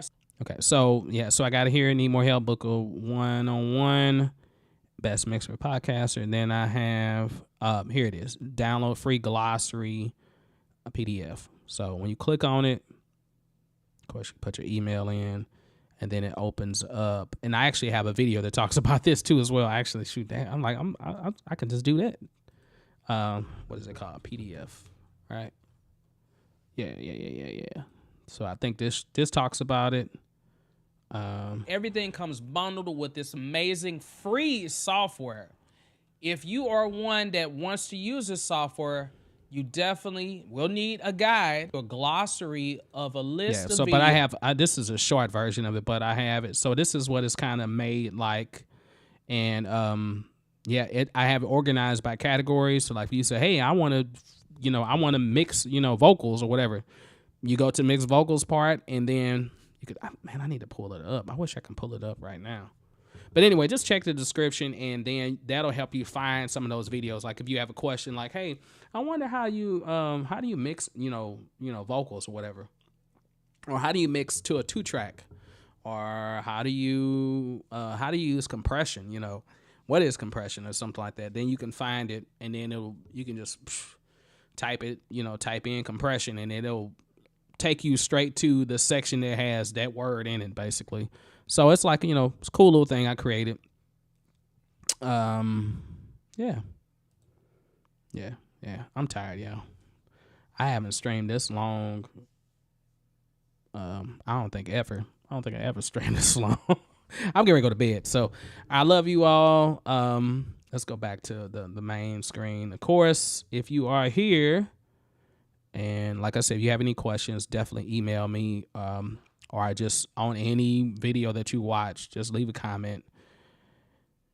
I'm usually good at responding to every comment. Some comments I don't respond to yet because I need to research it, or I need to make a video of it because some stuff it just requires a video. Like somebody asked me a question about, I don't know, some type of hardware piece that I don't have. So it's hard to make videos about stuff that I don't have access to.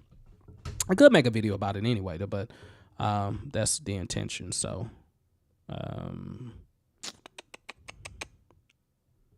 okay. Was there anything else I need to put on here? Okay, I could take that off. Of course, one-on-one sessions if you need it. And other than that, wow. I know I'm tired. All right, so that's it, you all.